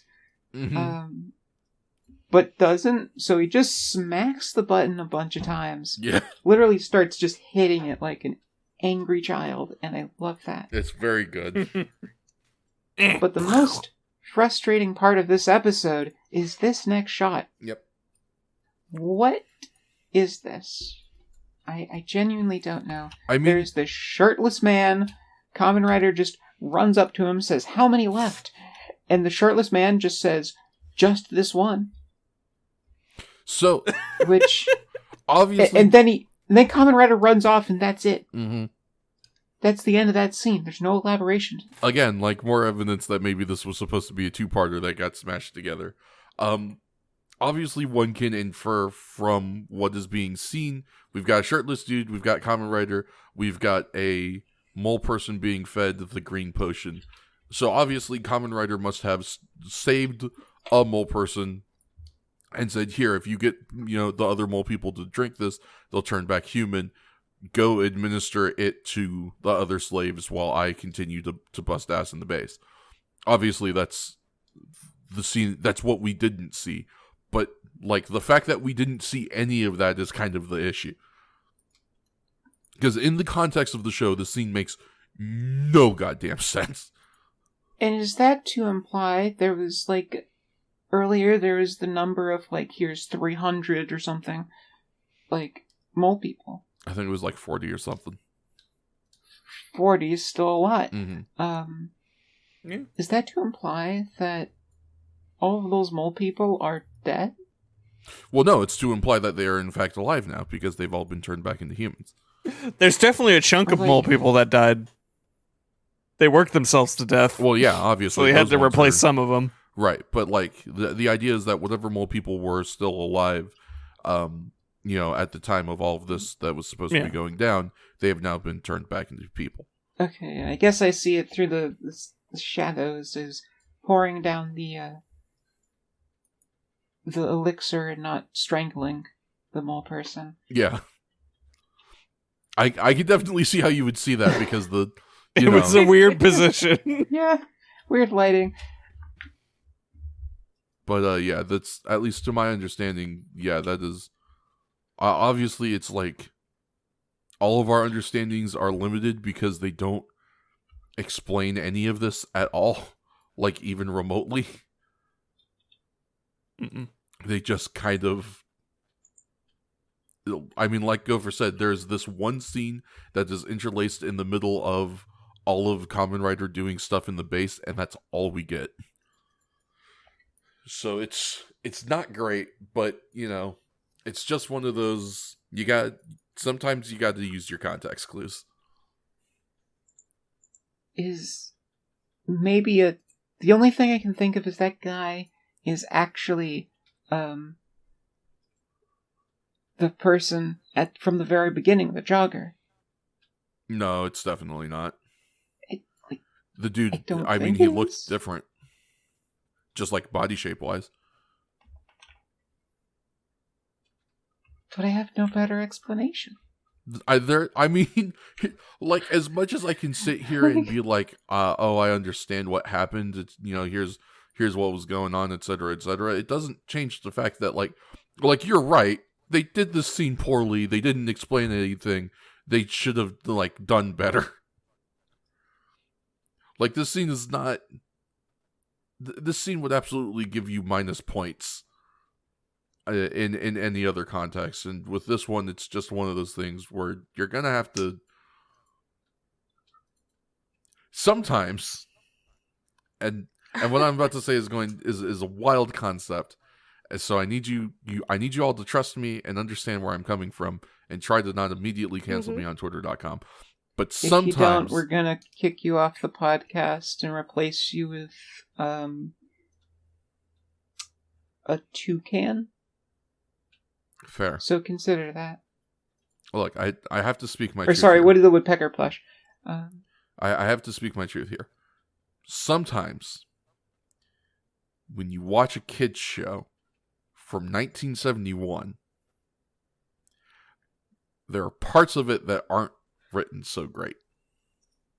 How dare Look, you? I know, I get it, I know, I understand. Gotta be I can hear honest. you booing. Kamen Rider is the only 1971 kids show that has had bad writing Yeah. Ever? ever. Wow. Or it's the only one that's ever existed. So Oh, clearly it can't have bad writing, is what I meant to say. I don't know if those are mutually exclusive there, Gopher. I don't think just Well, then because I'm you're out the of only game in ideas. town doesn't mean that means You your know? game has to be good.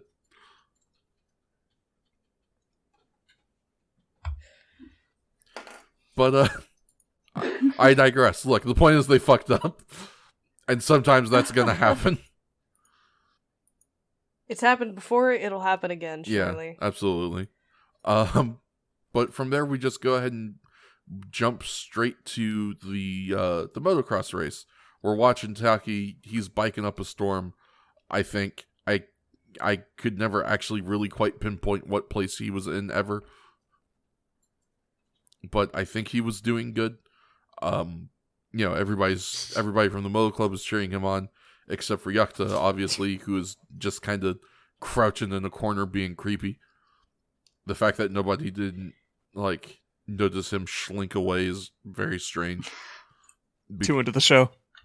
Yeah, they were too into the motocross race. Pulse pounding Definitely. excitement. Exactly. Goto and Shinji were having a great time, especially. Oh yeah.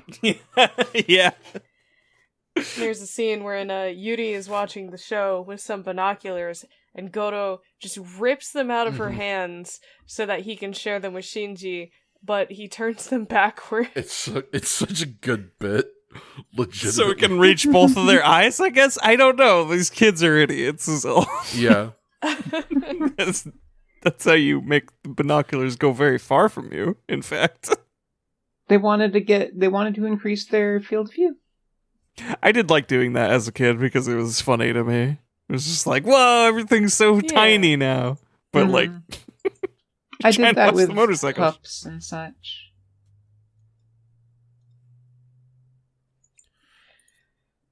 But while they are engaging in their general buffoonery, Yutaka has just been rubbing his hands all over this diamond-encrusted bomb detonation Really device. has been on some Snidely Whiplash shit for like this whole race. Just snickering and smiling, waiting for Taki to get closer to the finish line for some reason. Yeah, I mean, that's still the point that I don't understand. I feel like if this were me, and I had to assassinate a person with a remote detonation bomb like this, unless I knew the bomb had some sort of like a limited range I needed to operate within, as soon as Taki and the other like motorcycle riders are out of eyesight of the general public, they're going up. I'm pressing that button. I have one idea. Heavy with it.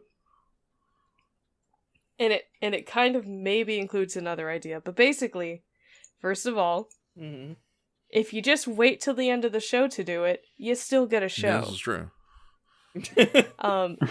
Second, I feel like, weirdly enough, it's interestingly devastating to destroy your target in full view of the crowd.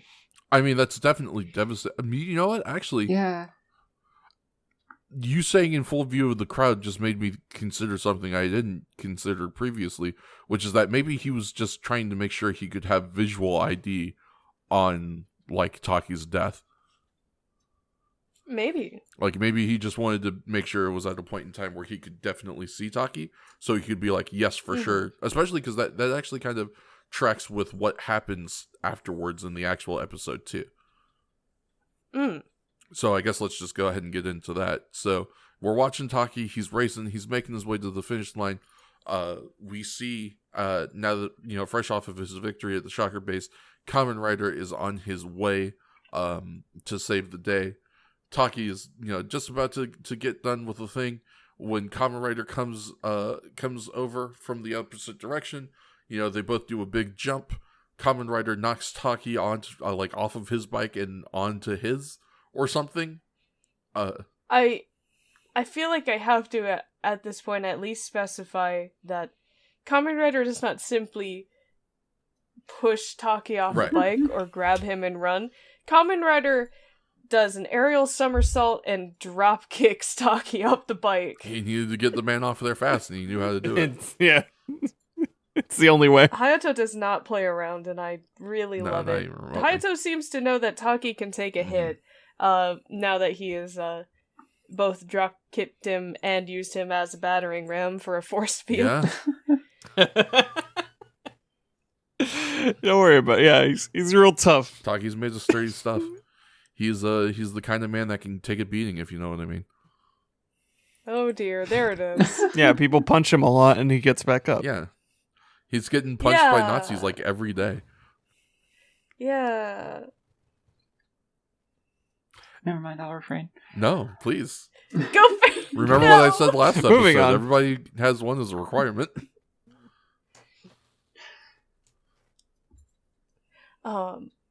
But immediately after this, after the plan is foiled, Yutaka comes out in one final effort to finish his mission. He just pulls a knife out and rushes Taki. But Kamen Rider hits him with the very special moon healing escalation, fist style. Hell yeah. and he punches the hypnosis right out of Yuta somehow. Hit him with a special strike. Yeah, he gives him the amnesia therapy. Hooah! You know, sometimes you just got to hit him with the clonk to the top of the head. And he's so confident in this method. Like, as people are like, oh my god, is he okay? And he's like, it's okay. I just hit him. I hit him with a special move that will undo the hypnosis. Yeah, I hit him with the good shit. Like, okay. Okay, Kamen Rider, we'll believe you. If you say so, you crazy cyborg bastard. Who am I to say you're wrong? Go fight that gorilla. Yeah, I was going to say, speaking of a crazy cyborg bastard, a peeled gorilla shows up. Along with some shocker Yeah, goons. Kamen Rider picks up the knife that Yutaka had rushed Taki with and throws it. And it lands in between Molong's eyes as he is buried in the ground watching everything unfold. Yeah. Like, ow, what the fuck? I'm just chilling. I also appreciate the part that comes kind of shortly after this, because, you know, obviously Molong summons a bunch of, you know, shocker goons, and they duke it out with Kamen Rider, which means we're going to get some scene transitions and some set changes. But there's one part specifically where Kamen Rider is trying to lure Molong out of the ground and up onto, like, some scaffoldings and stuff that he is fighting on, so he can have, like, a better chance of fighting Molong without him being able to escape back into the ground. And Molong is just sending shocker goons after Kamen Rider, like, one after the other, and they keep failing, but he won't go up. And so he's just, like, standing there on the ground, like, what are you doing? Get him, you fools! And there's just something about that scene I really enjoyed. I would be remiss, and I know some people already know it exists. But I'd be remiss if we don't talk about Kamen Rider Pog. Oh, yeah, Kamen Rider Oh, Pog. yeah, that's... Kamen Pogger! Kamen Pogger. Yes, that is the other big thing that happens this episode. Is, we apparently had some issues with our helmet during this filming. And so there's like one specific scene. It's one shot. Like, it is one sequence of the fight, because every other part of the fight, in slightly different orders, has the same helmet we know and love. Mm-hmm. Though at one point I think an antenna gets bent a little weird. But for one scene, we have this new mask, and I noticed immediately that his antennas are real floppy. They did not make stiff antenna. No, yeah. They're bouncing around. The antennae are fucked. I think our eyes are supposed to be compound, and they are not. Like in the actual suit. But the most important part is that we've got just this little hole where our mouth is supposed to be. And watching... Go ahead, Jinx. Well, I am wondering if this was intentional. Like, I don't know to what intent, I'm not sure. But I'm wondering if this is intentional, because that scene, he's like facing the back, right? Like, he's facing away from the camera for most of that sequence of fighting dudes. He, like, you know, he's punching some guys, Fireman Scary flips a guy over, and then he whips around towards the camera, and he's just pogging. They're hitting the pog champ. I don't think it's intentional. I feel like something caught his attention. I forget. Because you can watch the entire scene. It is a long sequence, just a long shot. While the antenna and stuff is still bent and the mask does look like it's a lower quality, it starts with the mouth closed. And you can see, like, after he does, like, a few hits, maybe it jostles open just a tiny bit. And then once he does the twirl, and, like, suplexes the guy, looks over, still the same shot, mouth is wide open. Okay, even weirder. Right? I think it fell apart during this filming. So yeah, they just had some new masks that they made in 5 seconds. Truly serendipitous.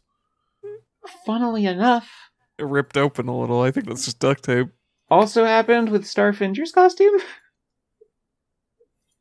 Honestly, that sounds... I can't remember it, but that does sound about right. And that's just... it's nothing to do with the writer, but that does have some... It's sad that another episode this person wrote, the costumes broke. This person writes some ambitious-ass episodes, so it kind of doesn't if there's a surprise show me. that costumes are bound to be broken in, it is this one. Yeah, they definitely rough them up even more so. Heck, are the gloves even different? Yeah, we head on up a scaffolding. We're fighting some shocker goons. I would be remiss if I didn't point out that we got some dual sword action out the Common Rider for a bit. Yeah.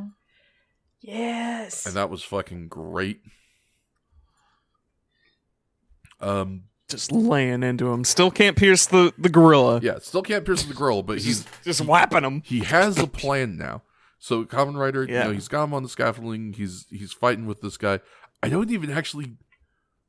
How does he get him into the cement mixer? He just kicks him. Yeah. Yeah, he just kicks him in. So there you go. We've got him on the scaffolding. We're fighting. We're taking out shocker mooks. We get our peeled gorilla into position. We give him a kick, and into the cement mixer our peeled gorilla toy goes. Yeah, the little action figure. Yep. and you just get this amazing visual as he is covered in cement and buried in his gooey tomb, and then everything goes like dark, and they just put this magenta, not magenta, but just like pink, a purplish, this pink pinkish, light. Yeah. It's the same color Just light as glowing what was on him. in the shocker base, actually. Yeah, and yeah, it just sort of glows on him, and that's his death. That's how he dies. I'm incredibly fond of this death because it does remind me of one of my favorite characters in Kamen Rider is Special Effects Plywood. Little reminiscent of the old days. Yeah, I'll say that. That was just nice to see. There's like a stage play effect. Yeah, very much so. It's just like we shifted the lighting, and that means he's dead. And I'm End of sorry. scene. I didn't mean to try to kill you, Mr. Taki. Oh, yes, that's right. Yeah. We have a brief conversation between Taki and Yakuta, where, obviously he apologizes about having, trying to do a murder. Everyone's like, it's okay because you were brainwashed. I'm trying to think if anything else happens at the end of the episode. They imply that they'll be back. That's about it. Yeah. Like, they're like, yeah, you'll win next time, right? Yeah, because, to tie in narratively with the thing from the beginning of the episode where Tachibana was like, I'm only going to hire you if you race next year. But, yeah, I think that's, we just kind of, everyone laughs, freeze frame, see you next time on Thunder, right? Yeah, he renews his resolve. Does he renew his resolve this Once episode, or again. was that last? Yeah, both episodes. All episodes. Is it both episodes? they left it right. They put it right at the end of this one. Motherfuckers. So yes, He once renewed his- again, please stop praying for my grandpa Hayato. He's too strong. He renewed his resolve pledge once to again. fight Shocker as he continued to wish for peace in Japan. And That's right. See you next Yeah. time, kids. Shaka. That's the wrong song. Well, I mean, you're doing the wrong song. Yeah. No, that's the they play the opening instrumental for the preview. This is true. Oh, yes. Sorry, I was just thinking the credits song. Yeah. You fake fans. Sure, okay. I would rather just be called stupid. Oh. No, I'm kidding. I'm just kidding. Wait, why would you prefer that? Okay, It's a stupid. fake fan of Kamen Rider? That hurts way more than stupid. Are you kidding me? I'm sorry. I As- never meant to hurt you. It was a bad joke. It's okay. I And- forgive you, B. I know. Oh, it you was like just a Kamen goof. Rider? Name 5 of them. Kamen Rider, Kamen Rider 2. You want me to Kamen Rider actually name 3. 5 Kamen Riders? Because I absolutely can. Sky I know Rider you can. and Black 5. What were your 5, Gopher? Kamen Rider 1, Kamen Rider 2, Kamen Rider 3, Sky Rider, and Black. B? Your 5? B3. Is Kamen Rider 1, Kamen Rider 2, Kamen Rider Black, Kamen Rider Yellow, Kamen Rider Red. There wasn't a yellow or a red. Chicks. The one with the trumpets, the one with the taiko drums. You know, the worst part is I have the guitar. I absolutely do not know the names of the guitar guy or the trumpet dude. The devil. Yeah, the one that looks just like a devil. Satan. Lightning Satan Hornet. himself. The Hi, bee? folks, No, I'm the Satan. other one. Yeah, Lightning Hornet. The girl. The Oh, gamer the one. girl. The Yeah, gamer The girl. one that's just got a gun. Nest titties. Yeah, Kamen Rider has a gun. The clown. Was there a clown Kamen Rider? Was there a clown? Probably. I think we brought this up in the introduction to this entire series, that there is a clown for at least an episode. Oh, right. Yeah, Bunjo. Oh no. What a name. Speaking of clowns, here's an ad read. Hey there guys, hope you're enjoying the show. Wordsy here with a couple things for the ad read. If you want to keep up with everything First Ride Pod, you can follow the show on Twitter at First Ride Pod. If you want to keep up on what everybody else is doing, you can follow everybody on Twitter. King Fats is going to be at King Fats the 95th. The Magical Whale Gopher is going to be at Whale Gopher. Action Shakespeare is going to be at That Gal in the Hat. And B-Drops is going to be at B-Drops Art. And you can follow me at Wordsy_VO. If you want to catch up with more stuff with a bunch of the crew in it, you can watch Art Soup. B-Drops hosts a art gathering every Sunday, twitch.tv/B-Drops, and you can watch a bunch of us draw. Myself, Action Shakespeare do it all the time, and Public Opinion, one of our friends, does it too. Thank you for tuning in, and now, back to the show. Welcome on back to the show. We hope you enjoyed those quick ads. And let's just go ahead and truck right on along into the next episode. It's episode 29 of Kamen Rider, The Electric Monster Jelly Doll. It originally aired October 16th, 1971. Short synopsis from the Kamen Rider Wiki that we get here says, a boy photographs Jelly Doll thinking... Interesting. I didn't expect the monster to be gendered in this sentence for some reason, but they do gender him as a he. So, a boy photographs Jelly Doll thinking he is an alien. Jelly Doll captures the boy's mother and plots Hayato's assassination. Sure. Yeah, Okay. I mean, pretty much. So This is a fun episode, as it is the true counterpoint of the last episode, in that the last one felt like it took 5 seconds. It was a whirlwind of things. Mm-hmm. And this one takes 10,000 years. This one does go a little slow in hindsight. We do seem to spend like a lot of extra time on shit that doesn't really matter. Whatsoever. Like for instance, this opening scene. Yeah. This opening act, more Yeah, like. really. So we open on this young boy Kota, he lives in a little like fishing town near the coast, and he's on himself a little quest. He's looking for his dog Poochie, and he's looking for Poochie. He's calling for him. He can't find him. Where's Poochie? Where's my dog? He runs into some old guy. He's like, Okay. Go ahead. I was gonna say he runs into some old guy. He's like, well, "Hey, Kota, you looking for your dog?" And he's like, "I sure am. Have you seen him?" He's like, "I'm pretty sure I saw him down that way." And then he walks off, and I don't think that old dude shows up again for the rest of the episode. Yeah, probably not. That or he gets killed.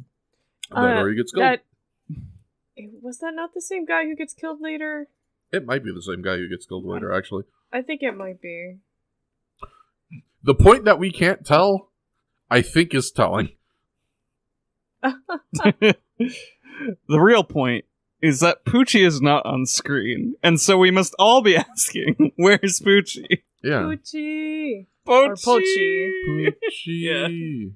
Where you at, I think dog? the dog's name is Pochi, but localizing that name as Poochie is pretty cute. Pochi is a very common Japanese name for pet dogs. It means spot, basically. Ah. That's adorable. It makes sense. So yeah, we are looking for Pochi, and when I say we are looking for Pochi, I mean we are looking for Pochi, because we spend it feels like we spend 3 or 4 minutes on this kid just kind of walking through the grass, yelling out his dog's name. Pretty sure by the end of this sequence, and then going into the next sequence, it is 3 minutes, and then another 3 minutes. Good lord. So yeah, so he's calling for Pochi, he's calling for Pochi, he's calling for Pochi, he's calling for Pochi. We get a brief glimpse of a weird thing that will be explained later on in the episode, but it helps set the scene. It's ominous now. You can see the JoJo's menacing all over the place. Go, go, go, Go, go, go, go, go, go, go. And so as this young boy is trying to sort of chase a lead, following a rustling he finds in the grass, he unfortunately does not find the lead to his dog, but instead finds a lead off of a goddamn cliff. He turns into a mannequin. Yep. We get another great scene where we dressed the mannequin as a boy and then threw it off a cliff. And from when he starts yelling Poochie's name after talking to the old man, to when he gets thrown off the cliff, that is 27 seconds. Jesus. And this kid doesn't, give it any room in the air. He is constantly screaming, Pochi, Pochi, Pochi, Pochi, Pochi, Pochi. Which, I don't want to, harp on that, because it is realistic acting. That is what a child in his situation would actually do. But it makes for bad TV is the problem. If you've ever seen or played through Shadow of the Colossus or Resident Evil 5, you probably have some things burned to your mind, like aggro, aggro, aggro, or Sheva, come on, hurry. And it's basically just that.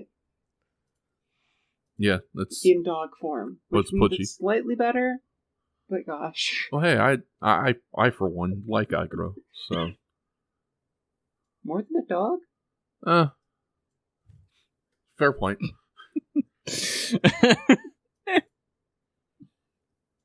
It depends on the dog. If it was Dummy, then no contest. Dummy. Love you, Dummy. I miss you, Dummy. Rest in power, Dummy. For all intents and purposes, spoilers right now for the entire episode and perhaps the entire series, we never find Pochi. Nope. We never found Dummy until it was too late. Never find that fucking dog. We never see Pochi on screen either. I don't think Pochi's real. Which means... So that old man lied? I think the kid lied. The old man was just humoring him. Yeah. And his delusions. Yeah. They were in on it. Whoa. It was I bet that kid's in a coma. Fuck you. Kamen Rider is never real. Takeshika goes in a coma after his motorcycle accident. Fuck you. Fuck this. I'm quitting the podcast. This is bullshit. But what it comes down to, though, is we never see this dog, which means there's no indication that Pochi and Dummy are not brothers. That's not where I was expecting you to go with it, but okay. Or the same dog, sure. Well, this kid's got other issues if they're the same dog. Because that dog died months ago. He's been looking for the dog for a long time. And also that means he has a friend or extended family who was taking care of his dog, and he died on them, and they just never mentioned it. What a nightmare. God, what a nightmare, yeah. Really. I don't think I could talk to my family if they did that. That'd be some That's something real you can't shit. really recover from, yeah. Especially going on for months. For months. Without even buying a new dog. Right, yeah. You at least try to cover up your tracks. Or something.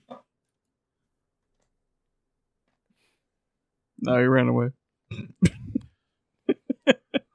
Anyways, this kid fell off a cliff. Yeah, anyway, this kid falls off a cliff, and after falling off a cliff, he sees a jellyfish man, and he's like, whoa, what the heck is that? Fucked up.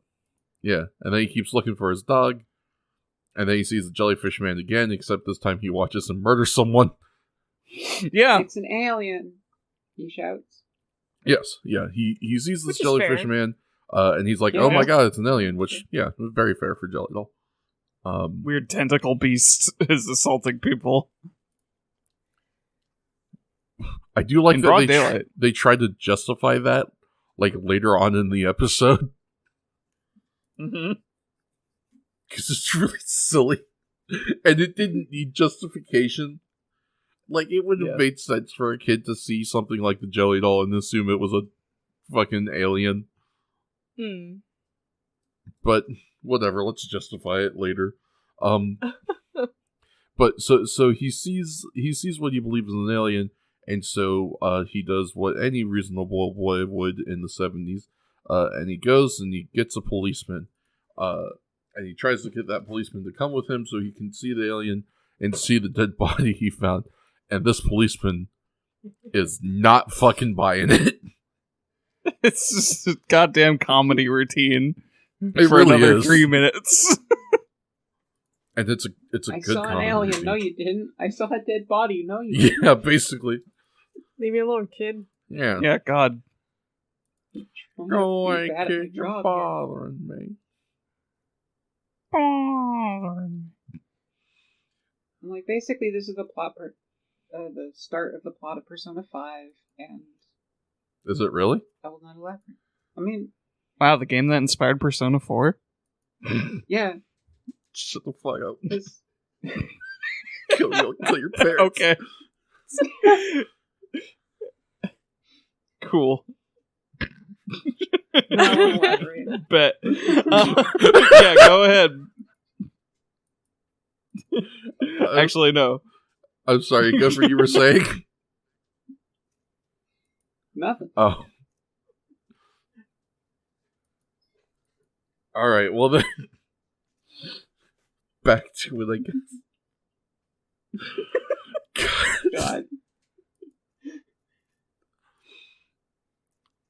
So he tries to, get this policeman to come with him. The policeman's not buying it. He goes to his little group of friends. He tries to tell them, hey, I saw an alien. Kids aren't buying it. They're like, you're a liar. Fuck you, get out of here. Yeah, we're gonna play soccer. Get out of our seat. Yeah. Be gone. Goes to his mom. Yeah, goes to his house, angrily swings a bat around for a bit. Apparently forgot his about mom that. doesn't mind. Character in the episode. The mom? Or the bat? Yeah. Yeah. I mean, back in a close second. The mom is Yeah, I nice. like the mom a lot. I do Mom's like very her. cute and nice. Yep. A delightful mom. Just a good high quality mom. So mom, talks to the boy and she's like, "What's wrong? Why are you so upset?" And he's not, he's not Did you one. really fall off the cliff? You Yeah, somehow she heard about the cliff. Yeah. know? Normal. Small town, this shit spreads around. Mhm. Not the jellyfish. Not the jellyfish man, but the falling off a cliff for sure. The cop probably said it. Probably. Yeah. Dumbass fell off a cliff. He thinks there's an alien. Pass it on. But the cop didn't see the cliff either. But the boy might have mentioned it. He's on the base of it. Maybe. What a story, though. Yeah. Yo, cop, I fell off a cliff that was like 30 feet up, and I walked away really easy without any injuries, and then I saw an alien. I'd also think he was crazy. Yeah, I'd be like, "Are you sure about that no injuries part there, Chief? You might want to go to the hospital." Yeah, you might have a concussion. Yeah, I mean, he did fall head first. he did fall head first. He sure did. Like, he didn't sell it that way, but that dummy landed on its head. Crunch. Yeah. He starts walking. He's just an accordion. Just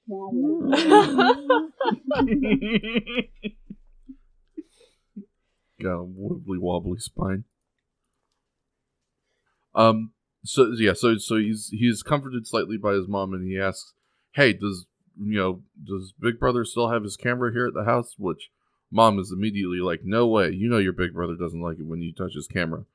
So the kid steals the camera anyway. Big Brother, who will not be appearing in the show. Yeah, He's with Sir Pochi. will not be appearing in this film. Yeah.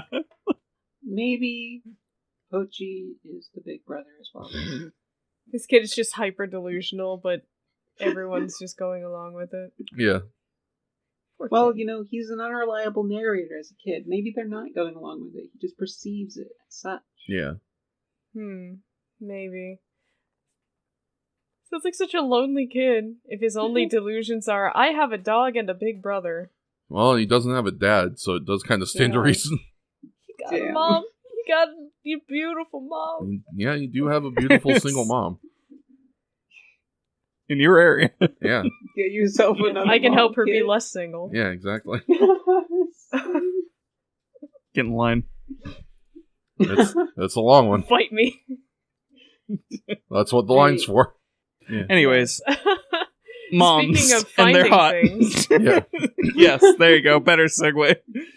So the boy takes this camera. He's going to go back out there. He's going to go take pictures of this jellyfish man, which is exactly what he does. He also snags himself a picture of some shocker grunts, and that unfortunately garners for him the attention of a shocker grunt, who's like, "Hey, what are you doing here?" And so the kid bites him, and so that shocker grunt slaps this kid in the goddamn face. Just the taste right out of his mouth. Oh yeah, Bow. I love it because it looks like a good front back, like Yes. not just a one hit, but he gave him the old give him the 1-2. 1-2. Yeah, And I don't know why it just amuses me so much. the bitch that better have this my money shocker special. grunt not only spoke to this child, but 1-2 comboed him into unconsciousness. And Yeah, that's well, it's not the They also it's not the electrocuted him. shocker. Yeah, they choke him and electrocute him. yeah. So yeah, he Slap- They give him the works. Yeah. he really tandem offense from the shocker goons. Now here's the part that I do not understand. They go through the effort of beating the dog shit out of this child, and then the shocker goons are like, "Let's take that camera," and Jelly Doll's like, "No, leave the camera." And then the shocker goons are like, "Okay, well then let's take the kid." And Jelly Doll's like, "No, leave the kid too. Let's just fuck off and leave." I guess they were trying to play some kind of long game, like, because the kid eventually releases things, and everybody's like, "Ha, what a crazy fake. Let's move on with our lives." Except for the people that matter. I guess. They tried to play the long game, but there's only 24 minutes in the show. Yeah. Speaking of that, I think, we faff around, and it might seem that we've spent a good amount of time on this sequence. On this opening action, right? This inciting incident. That's because this whole sequence takes 6 minutes. Holy crap. And that's a fourth of the show. Yeah. Yeah. A fourth of the episode is dedicated to the setup. Mm-hmm. Which This usually takes 1 minute. we're technically still not done. No, yeah, we really aren't. Because But we finally see the main characters at 6. yeah, so we cut back to the writer club where they are reading an article, or they learn about Kota, a young space obsessed boy who claims to have taken pictures of an alien. What I really appreciate is that I don't know if this is like the next line or if this is just a line in the like article, but they say experts have determined that these are very convincingly made fake photos. And I'm just like, first of all, experts in what? I'm assuming that this is confirmation of a conspiracy, that aliens are real, and the government knows, but they can't identify this creature as any known alien, but they can't refute that it's not an alien to themselves. So they simply say, it's fake. We know better. Mm-hmm. That sounds about right. Luckily, we've got... Oh, go ahead. Oh, sorry. No, but it is kind of silly. Honestly, I am actually kind of invested in the idea that we had thought before that the government actually does know that Shocker exists, but doesn't want the public to know. So that's kind of my feelings on this. Granted, I don't know why they didn't shut this down, or if they didn't want to shut it down because it seemed like it would raise too much suspicion. Like, if they came in there and said, you can't publish these photos, would that just, like, concern everybody even more? Yeah, I could see that, because if someone, right, if someone is like, oh, I got pictures of a Sam Squanch, and, you know, they get uploaded to the local newspaper, everybody, whatever, people get to make their own opinions, and most people are going to be like, oh, it's fake. But if someone is like, I've got pictures of a Sam Squanch, and then the next thing you know, a bunch of FBI agents show up, and they're like, you can't put those anywhere. Eventually, that story gets out, and then that gets people talking. Because they're like, what does the FBI know that we don't know? That they weren't willing to let this dude put up his pictures of a thing that is supposed to be fake. Sam Squanch real. Yeah, Sam Squanch real. I hate that guy. I believe in her. You believe in Sam Squanch? I believe in Sam Squanch. She's out there. I hope that she's doing Truth good. is out there. She's living her best life. Barefooted and eating salmon heads. Damn. Yeah. What a way to Yeah. Honestly. Hot girl summer. Hot girl summer. I feel it. Ought to be barefooted and eating salmon heads in the wilderness. just the heads. Just the heads. Luxurious. Yeah. We don't need any of that hoity-toity salmon body. I got salmon heads, baby. She's living her best decadent life, you know? Yeah. Salmon's not easy to come by. Goes out with her girlfriend, the Yeti. Oh. Yeah. Oh, now it's getting cute. Anyway. So we've got the writer club. Speaking of getting cute, we've got two of our writer girls. Two? One. Yeah. Yes. Two? Yes, we do have two. Yeah, we've got two of our writer girls back. It's Mari and Yuki. They've returned from war. Beauty. And they are hanging out with Tachibana at Hayato. Taki is not here. Right. We're going to get to him. But surprisingly, of all people, Tachibana also agrees with the newspaper that these pictures are fake. Everybody but Hayato point. is just convinced. And Goro. And Goro. Because he gets spurned for it. He's like, do you think this is Shocker? And Mari and Yuri are like, oh, seriously, God, children these days. I can't believe it. And he like sits down and pouts about it. Oh, man. Here is the thing. I don't understand. This kid got an incredibly clear picture of 3 goddamn Shocker grunts. Well, that's when they get... But it was just the monster initially that was causing the debate. But even the monster's got the big fucking... He's got the title belt. I know. I'm just saying. That was their clue in. Yeah, it's such a weird setup. Especially for people who should have, like, been known this shit by now. Yeah. This is another one of those, like, episodes that feels like it was produced out of place.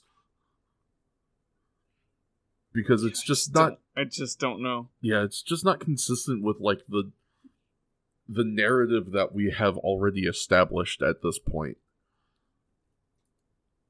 But yeah, so Hayato gets the idea from looking at these pictures that these might be Shocker goons, and so he decides he's gonna head on down to where this kid lives, and he's gonna talk to him directly.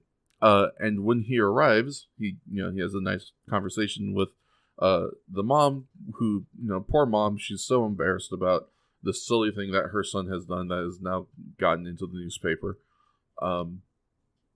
But she's willing to acquiesce to Hayato's request to speak with the young lad. And who else should happen to be there but old Kazuya Taki, who, for whatever reason, does not seem thrilled to see his boyfriend Hayato at this moment. We thought they had a fight. I think he's mostly just ribbing him. I get it because seems like he got it, there. yeah. He fucking karaoke'd him. Yeah, it's just like I was just like, oh, I'm gonna chase this lead, and Taki's like, bitch, I'm already here. What's up? I'm already looking at photos. Yeah, where you been? It's just a great little scene where Hayato walks in and Taki is sitting with the boy looking at the photos, and he looks up at the person who walks in and sees it's Hayato, and he just goes, "Oh, it's you."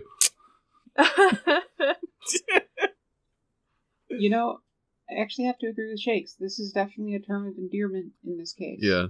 Because you gotta look at Hayato's face at this. Hayato does react pretty well to it. Taki looks like weirdly annoyed for some reason, yeah. But Hayato doesn't really react in any negative way to this. Right. And Taki immediately shows enough. him pictures. He cooperates. It's just... Yeah. I think they are close enough and have a good enough relationship that Taki can just say these things, because you can see ever so slightly that Hayato's smile does get a little bigger. The shipping is... It's real. Oh God, the frame-by-frame analysis, huh? Is that where we are? I mean, at this point, shit. I mean, I do this with other stuff. You can't... I didn't say this was your actual OTP. Look, this doesn't saying you do it to other couples doesn't necessarily mean that it is less of a case-by-case, frame-by-frame analysis here. I'm saying I do the frame-by-frame in other things, too. That is true. I'm willing to go for the benefit of the doubt here, because this is definitely not going to be the last time that a Kamen Rider series establishes a very, a homosexual... Homoerotic? Homoerotic, at least in subtext, if not in oftentimes actual text, relationship between two male characters. There are some that are, way, way more this is less subtext and more text than others, but it comes up a fair amount, so have your fun. Hell yeah. Such are the pitfalls of the the male bond narrative. Yeah, that's very fair. At a certain point, it just starts being real gay. It just starts being real. I will be excited if we ever actually make it to Kamen Rider Build, because that is one that is real gay. Homies, is it gay to fall in love with your best bro?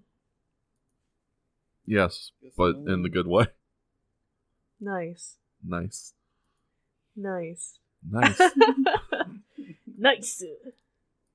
Anyway. Speaking of nice. So Taki, Hayato, and the boy, they head out. They're going to go check out the place where this kid has taken these pictures when they are accosted by Shocker. They can't leave the house immediately, though. Right. As good old mom doesn't quite read the energy in the room, and is instead face to face with two bachelors in her home. Yeah. And are you guys sure you don't gotta leave just now, right? Can't you stay for a drink? I want to get a Would drink. you like some orange tang?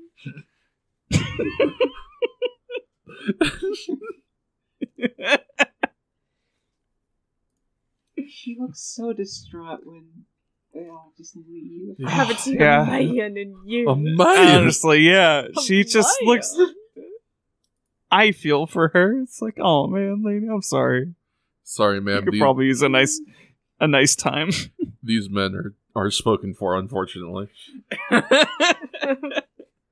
Although I mean, Non-eligible bachelors. we don't necessarily know how they swing. They might,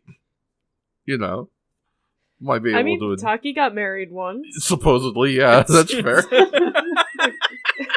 Supposedly. Be willing to Supposedly, at some point indulge in a canon. nice young lady in a night of passion. Well, I guess we do know how that swings because, Taki was supposedly married, and Hayato says, I don't do women. Yeah, true. You're right. Yeah. Hayato has just expressly said he does not do women. Yeah. In photos. Yeah. Parentheses. Yeah, Very parentheses. small text. Well, I mean, look, the point is he can watch.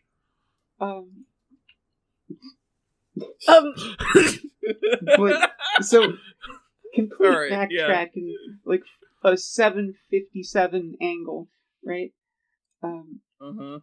If you look on the wall of their house, it looks like there's a painting of Taki. Wait, what? What? Huh?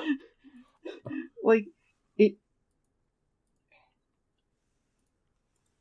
or sorry, Tachibana. Even it's not less confusing. Yeah. Like, I'll get it for both you, and we'll throw it on the Twitter if you agree with me here. Absolutely. But I feel like this is just Tachibana, right? Or am I just making things up? Like, I don't. That's Tachibana. Right? That might be fan art. Oh, That might be legitimate Kamen Rider fan art. it might be, That would yeah. be so amazing. That's what I was thinking. I'm just like, Right. there's probably a kid who sent in their fan art of Tachibana. Yeah, that's totally Tachibana. It's on the wall, and it's just That's amazing. adorable. That's all. I just thought that was sweet. It is. It's very sweet. Tachibana is always there for you. We must go onward Yeah. to find Shocker. Yes. It is also sweet to go riding in the countryside on your motorcycle with your boyfriend and fight Shocker with him. And also some kid. Yeah, and also some kid, I guess. He's here too. God, parenting in the 70s, I don't know. Like, I know, still right? find the very concept of, like, two guys show up to your house to talk to your kid because they saw pictures he took in an article, and they didn't really express any profession to you. They weren't like, oh, we're journalists or something. We want to write an article and interview your son. They literally just said, I want to talk to your son about those photos. And she said, sure. And not only left her young child alone with them for a period of time, but also let him leave with these men alone to the place where he took the photos. I want to say Hayato actually had vaguely lied about a cover and said oh, I'm covering it. I want to write a story. Maybe Taki could flash his FBI badge or something. It's like, nah, we're doing legitimate things here. An I don't know. FBI badge, maybe, but I'm not letting someone who just But has it's a a camera and claims to be a stretch. journalist into my home if they don't show me any form of identification, and even then, I'm not Okay, never mind. leaving my kid alone with them. He literally Yeah, I just don't mentions know. the article in the newspaper and how he wants to follow up on it, and that's it. He's just like, I'm a guy. I'm a guy. I want to talk to your kid. No. Look, it was the 70s. You have to understand. It was a I different do time. have to understand. They did just climb in the van. God, they did just climb And in I the van. have to legitimately ask because, I doubt any of us grew up in that age where this would, this isn't a little bit weird at the very least.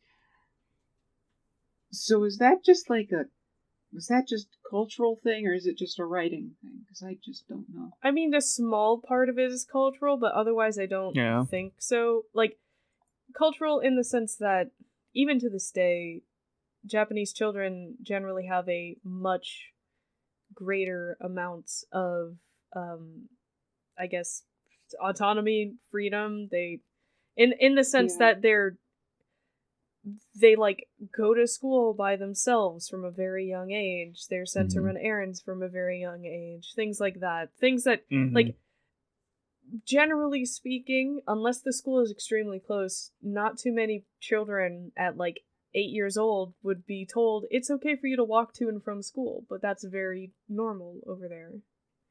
Yeah, I think there's a very big focus on being self-sufficient and setting that up early on in Japan, which is interesting. Probably could do with that to a little bit of a degree in other countries, but you know, whatever. Yeah.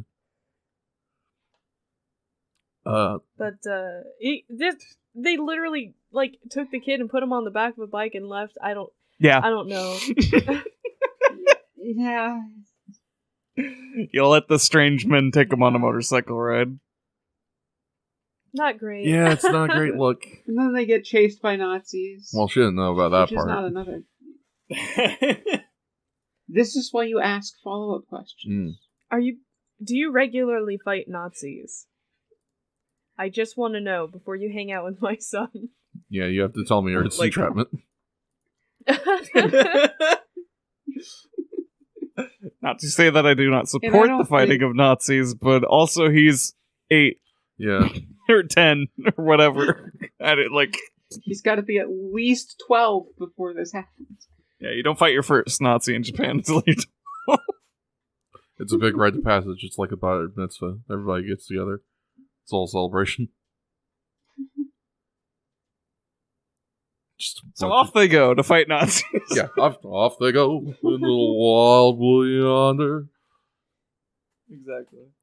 So yeah, they're on motorcycles. They're heading on down to the beach. They get accosted, I guess, if you want to call it that, by Nazis.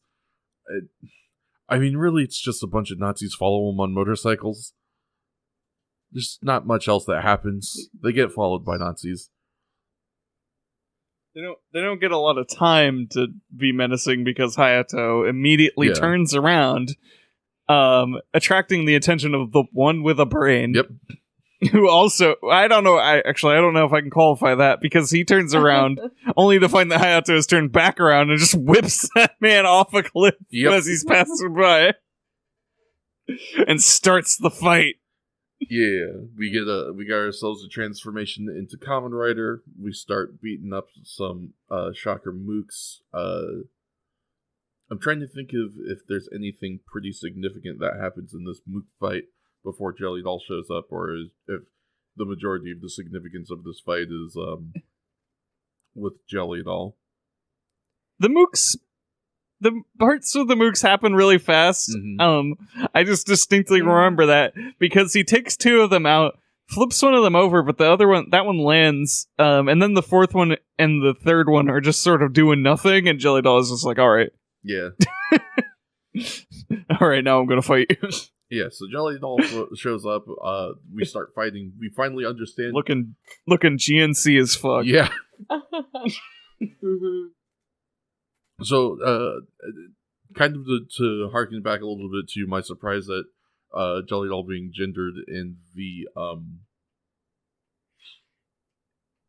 synopsis, I think they refer to Jelly Doll as a he a few times in the episode. Yeah, that is just subtitles. I mean, right. Like, pronouns are kind of different in Japanese, so... But yeah, so the translation at least seems to refer to Jelly Doll as a he a few times, just based off of like the way the suit looks. One would assume that Jelly Doll is a he. I mean, we only have so much evidence to go off of because we've only ever had one female Shocker monster, and that was Bee Woman. But Jelly Doll's voice actor is absolutely, positively, definitely 100% a female. Now, why they made that particular choice, I'm not 100% sure, but I actually personally kind of like it. I don't know what y'all thought about it. Yeah. I thought it fit the character fine. Yeah. Yeah. I did think it was a good fitting voice for the character. She certainly performed the role well. It was just, I don't know. It was an interesting break from the norm. Because, things have all been kind of a certain way for so long at this point. And so this is in very stark contrast to what we would normally get. Not that I am against that in any way. But yeah, so Jelly Doll shows up, we fight. We finally get to figure out what Jelly Doll's weird tentacle thing that they've been doing to everyone does. Essentially, they wrap this big tentacle around you, and it is capable of producing an electric shock of... Yeah, 50,000. I don't know if it well, no, does it produce that? I Yes. think they were just explaining that Hayato can resist that much. Yeah. Is that one? I don't think the tentacle actually does that much. Yeah. Because that would also kill several people. Yeah. Given the experiments later. I thought that they said that they also produced 50,000 volts, and that Hayato can resist 50,000 volts. But maybe they just talked about Hayato's resistance. I know we joked about it producing 50,000 Yeah. when we were watching it, so maybe that's what I was thinking of. Yeah. The point is, they try to electrocute Hayato, but Hayato is too resistant to electricity for that sort of thing. As proven in previous episodes. Yep.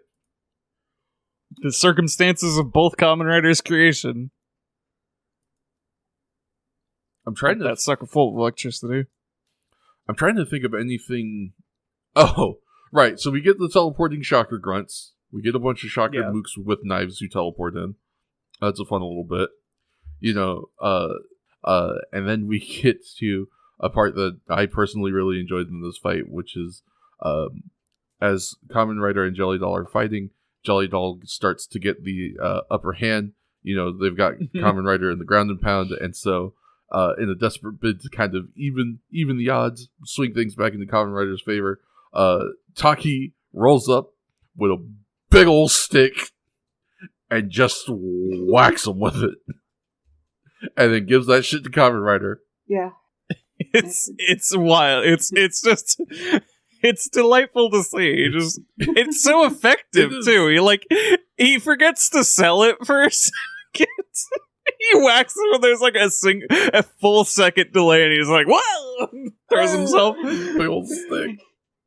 But it works so well, and then and he's just like, here you go, Kamen Rider. Kamen like, fuck yeah, I'm gonna get to work. Boom, boom, hits him a bunch of Jelly Doll's just like, oh man, I'll hit him with stick.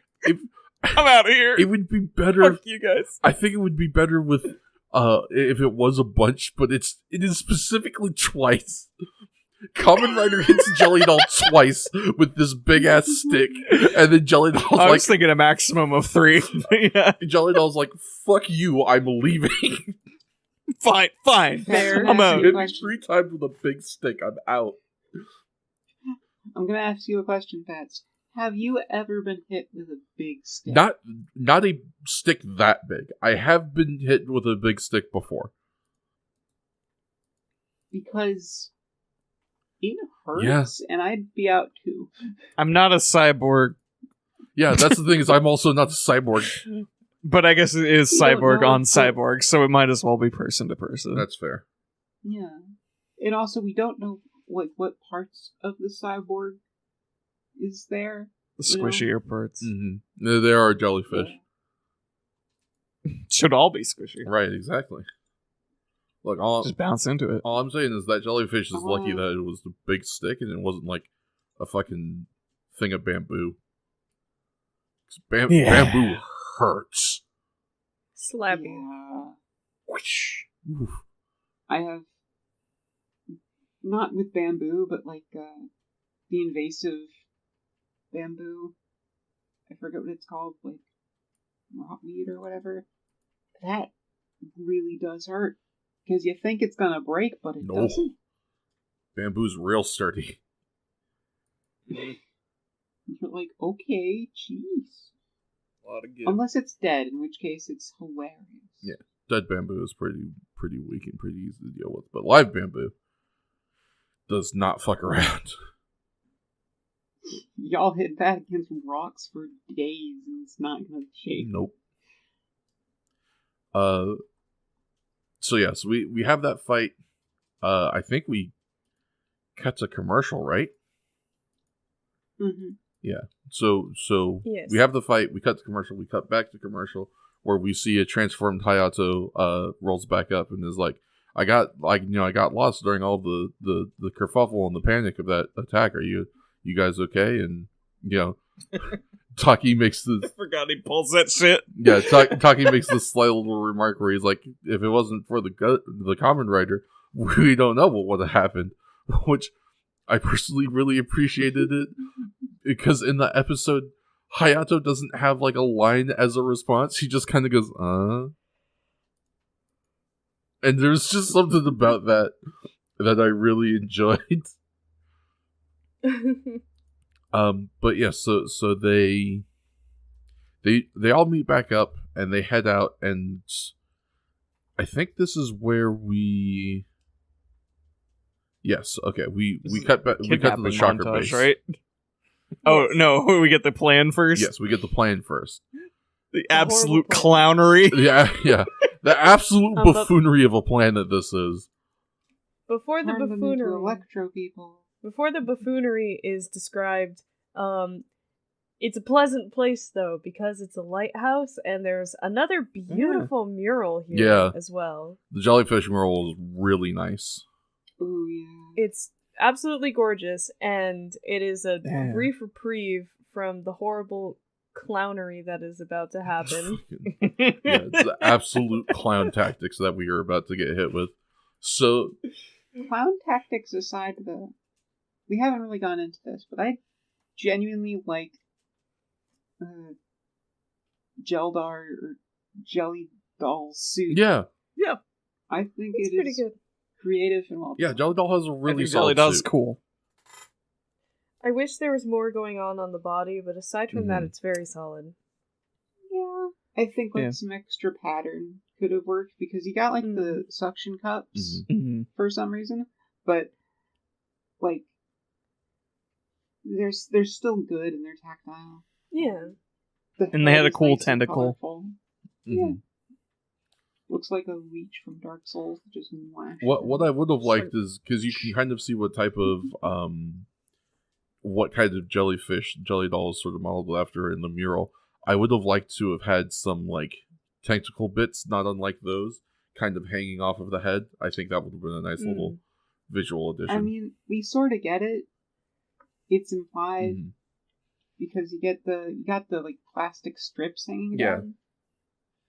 Just like a little bit more of that, something that was a little more visual, a little more tangible. Little more high production than that. Because what we get's not bad, but it's a little difficult to see, especially in certain lighting and during like certain sequences. And, it just like some way to make it a little more visible, a little more, make it pop a little more. That's the other thing is I'm looking at a picture of Jelly Doll now and I'm seeing those tentacles we're talking about. And they're kind of clearish. So like maybe if you had made those blue like the rest of the body, they would have been able to pop a little more. Or maybe just like instead of letting them like leaving them as clear, like actually painting them white or making sure they're made out of like a white material so it really pops against the blue background.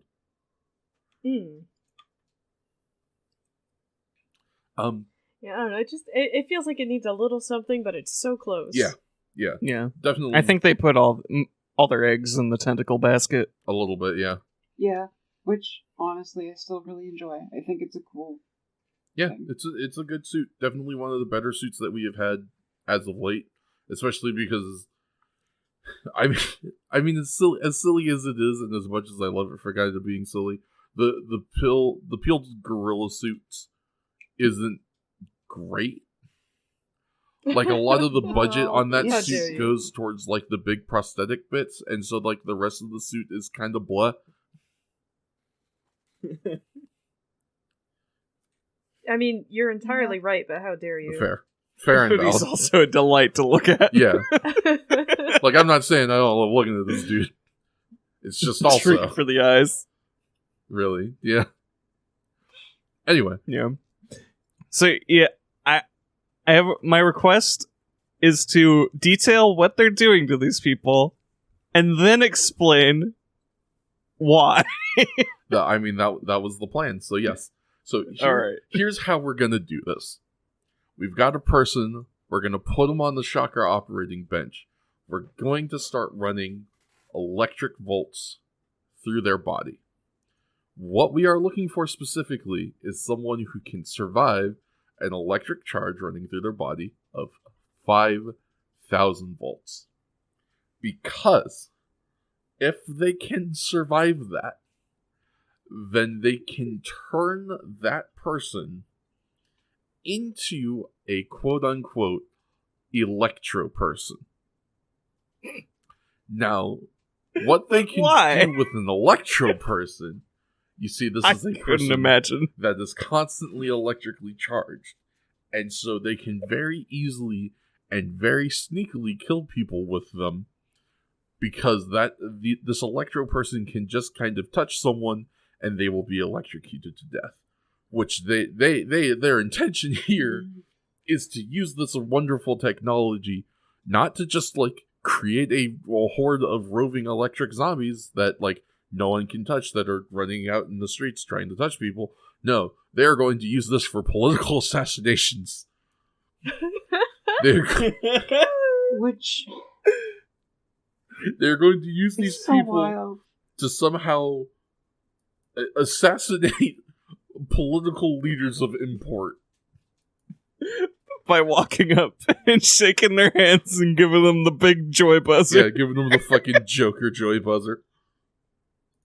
Because they start with 1,000 volts.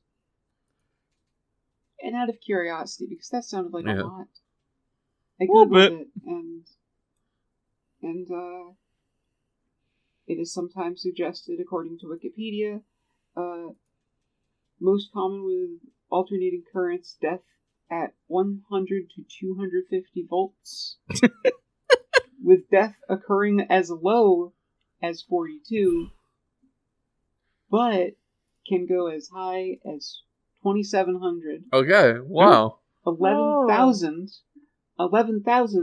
or the Guinness Book of World Records, 230,000. Okay, wow. I'm sorry, hold on. Why is there a Guinness World Record for this, as if we're rewarding this sort of... Congratulations on traumatizing your body, have an award. Are you okay? I'm assuming the thing happened first. Right, yeah.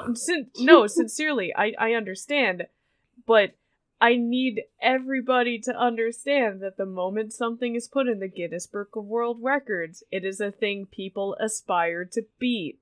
I understand your concern. Beat this one. Yeah, I don't know about this one. I listen, I'd like to think that's not the case, but I have no clue. I think B is right, but also, I think that's called Darwinism. Stop! Fair enough, No, also. maybe a little bit. No, but here's the reason why I think you're not going to beat that beat. It's not because people don't try to do it. It's because if they put in the research to see if they can get volts that high, according to this, it said the volt shock was on the tower of an ultra-high voltage line. Which I'm not sure what that is, but it sounds like more than your common household thing. So, you have to put a lot of planning. Oh, certainly, but if someone is willing to try to beat this record, I think they're willing to put effort into it. Well, I mean, Because like that's a crazy goal in the first place. Obviously, like 200,000 volts. That's crazy for someone to think. Yes, I'll beat it. They probably already know that this is going to take a great amount of effort. I would like to think. Although, Granted, they should probably already know that that's probably super going to kill them. But it goes on to say that there's another person who survived 340,000 volts via a transmission line. So, the point here is, volts are really high, like the 1,000 to 5,000, it's really high, but the people who have survived this have not turned into electro people, so it feels low to me. that's fair. Like, Gopher, you're hired. Yeah. I'm hired You're for the right. Nazis? We should turn this up to 10,000. No, I'm saying we should turn it up to 500,000, see what happens. Yeah. He either explodes immediately or he turns into static shock. Those are the only two options. Static shock was made out of gas. Who actually got electric powers from electricity? Livewire. There we go. There we go. Become Livewire. Thank you. I forgot that static shock was made out of gas. No, whatever. I won't get back into static shock. Yeah, lore, no, but anyway. that's. I knew what you meant once you said it. I was like, oh yeah, that's right. Look, it's been a long time since I watched Static Shock. I should probably watch it. Well, yeah. It's a good show. Get on it. Yes, man. Anyway, so we are electrocuting people so that way we can make a bunch of fucking. Oh God, what's his name? The fucking butler dude from the Addams Family. Lurch. Yes, Lurch. We're trying to make a bunch of electrified lurches so they can go shake bald dude's hands and kill him off. Oh, Uncle Fester, watch out.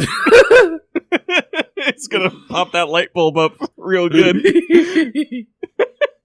It's such a... What a weird-ass plan. Like, wouldn't it be easier to just kidnap a political leader and, like, run... Shoot him? Yeah. And anything else. But here's the thing, actually, so the plan starts with killing the political leaders. But after their little, like, demonstration in the black void of demonstration, Yeah. We get Zool saying, and then we will take over humanity, or kill all of humanity. Shocker's goal is Shocker consistently doesn't know what they want. I don't understand what they're trying to do anymore. Do they want to rule the world? Do they want to destroy the world? Do they want to rule Japan? What is the goal here? And also, you're Shocker Japan. Yeah. There's other Shocker branches. Yeah. Don't stay in line. Yeah, I was going to say, did you run this past management? Where is the Worldwide Shocker headquarters? Listen, Colonel Zoll is I will give this to Colonel Zoll. I think he's really stepped up the weird plans for Shocker. I think they hired this man for a reason. True. I think he's a big thinker. He's got big ideas. He's absolutely. I don't think he's good at execution, but he sure has ideas. He's got hell ideas. Colonel Zoll, we need you to dial it back a little bit. This is too much. Nope. Alternatively, Colonel Zoll maybe turn it up to 11 and see what happens. Yeah. It's probably not going to work. I mean, he caught Kamen Rider for a second. He sure did. I'll give him that. Did nothing with it. Well, he was getting ready. Do you have a gun, Colonel Zoll? Sometimes you have what you want in the palm of your hands and you realize, oh shit, I don't know what to do next. Right. I'm gonna go blow up these tankards and then I'll talk to you later. We'll figure it out. We'll figure it out. Yes. Go to my desk. My Like cool horrible, Hot Wheels weird desk. Hot Wheels desk. Play with my Hot Wheels. That's what he wanted to do. He just wanted to be able to hit the button while playing with his Hot Wheels. Yeah. He was taking some guess if celebratory anything- laps. It does really exemplify how stupid Nazis were. Yeah. Good old Colonel Zoll. Bad old Colonel Zoll. Yeah, bad old Colonel Zoll. Dumb idiot. He won't be missed. So yeah, we electrify some people to death trying to find someone who can withstand 5,000 volts of electricity. Obviously that doesn't work. So then we get a montage of Jelly Doll just kidnapping anybody and everybody what moves in this village. Which unfortunately means our young single mom of the episode as well. She gets kidnapped. Oh no. Yamero! No! All right. I appreciate the passion. Fuck yeah.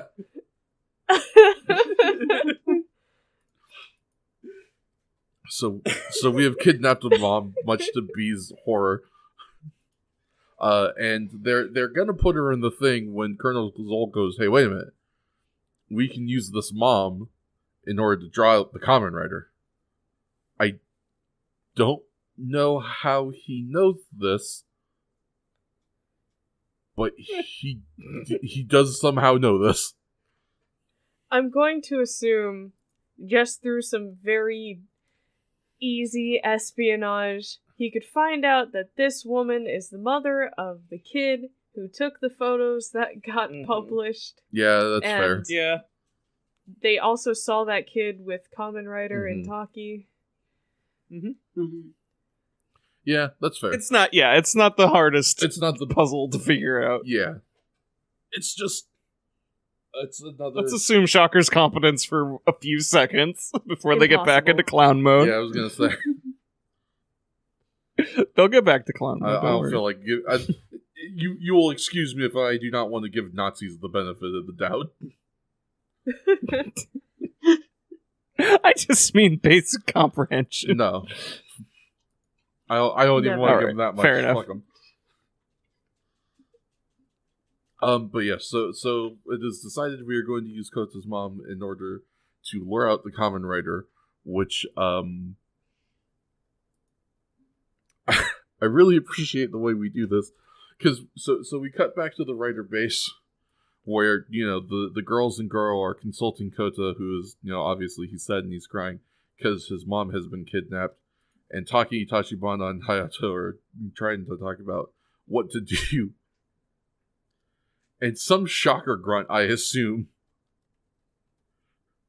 just fucking yeets a knife into the Rider Club meeting room that has a note attached to it, which Taki very hastily tries to open and read. There was something about the visual optics of this whole scene that I really enjoyed. Just this fucking knife being thrown in through the small window in the front door and jammed into the table. It's just so funny to me because, traditionally this is done with, an arrow. Right. So, you would read the note off the arrow. This is a knife. Mm-hmm. It was thrown by someone standing right outside the window. Yeah, pretty much. No We one can decided assume they would run out there scurried and away. kick that guy's ass. Nope. That would have been my away. instinct. Someone throws a knife into my house. I'm gonna grab that knife and I'm going to chase them with it. You know what? I am glad that at least the Rider girls did not act on that instinct, because that means they're learning.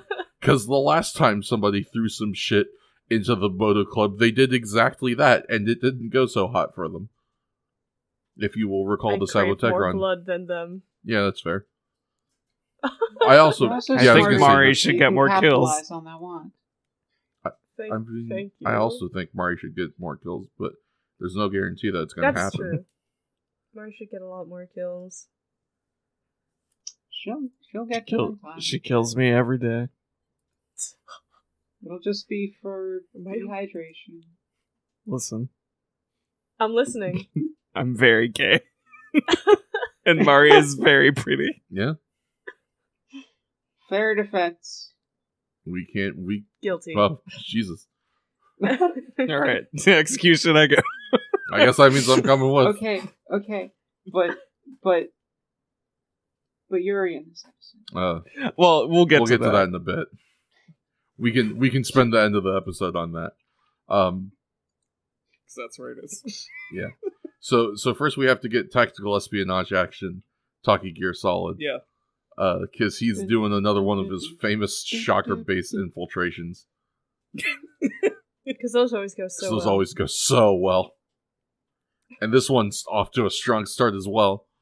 Barely hiding, just kind of running about in broad daylight, making sure he passes every fucking window. Yeah. Just trouncing Prancing about in his moccasins. He's wearing like some slip-on leather shoes. I believe that, yeah. He's almost assuredly wearing It goes with the moccasins. fringe. Yeah.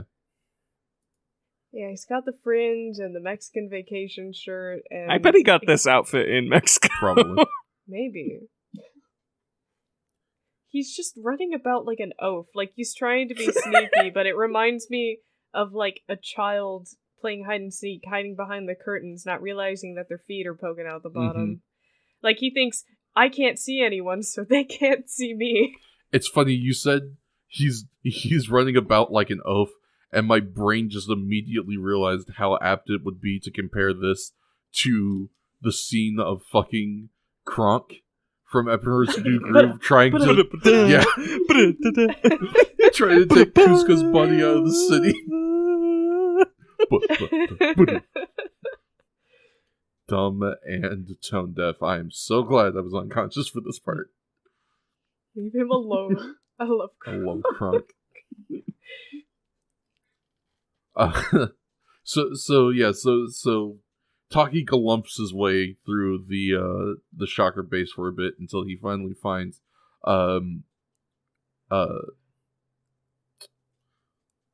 brain and eye are not working. Kota, there we go.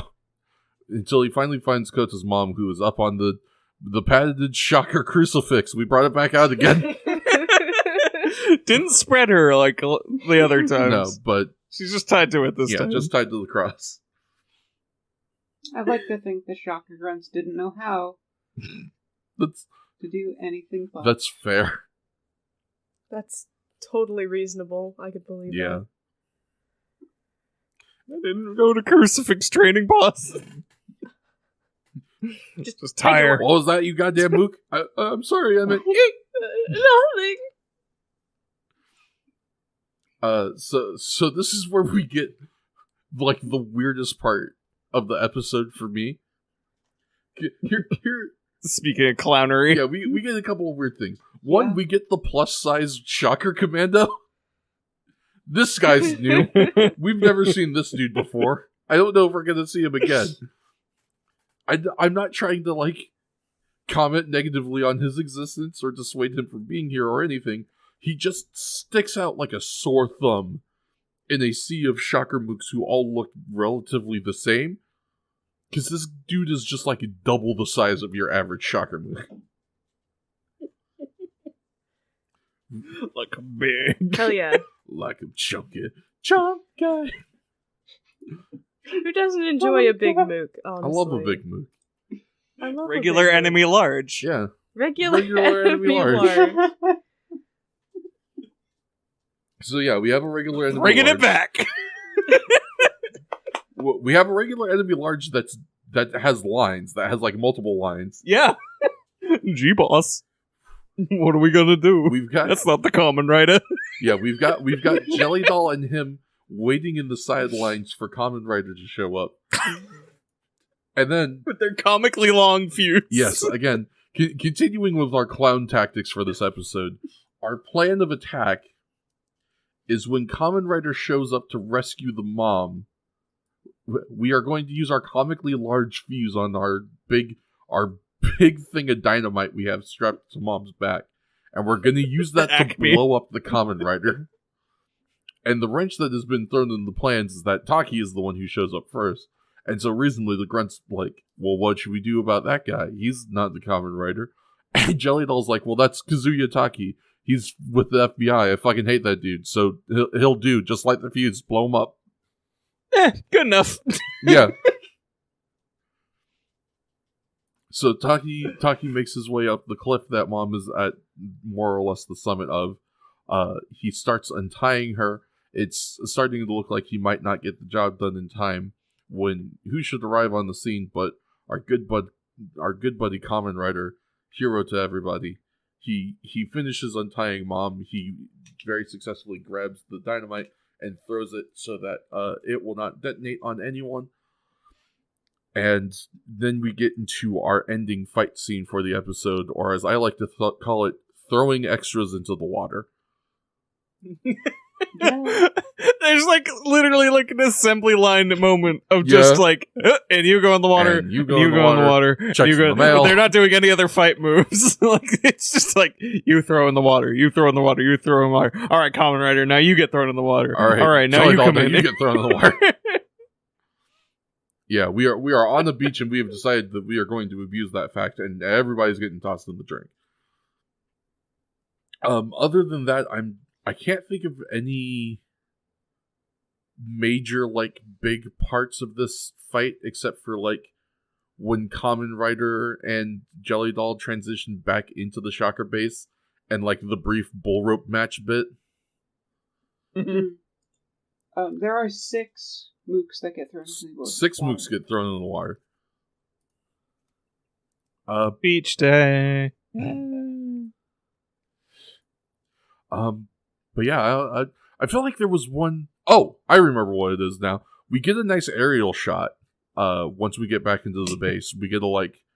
Yes, once we jump with 0 transition into the base. We'll I mean, it's OG Kamen Rider. We're probably gonna do that a lot.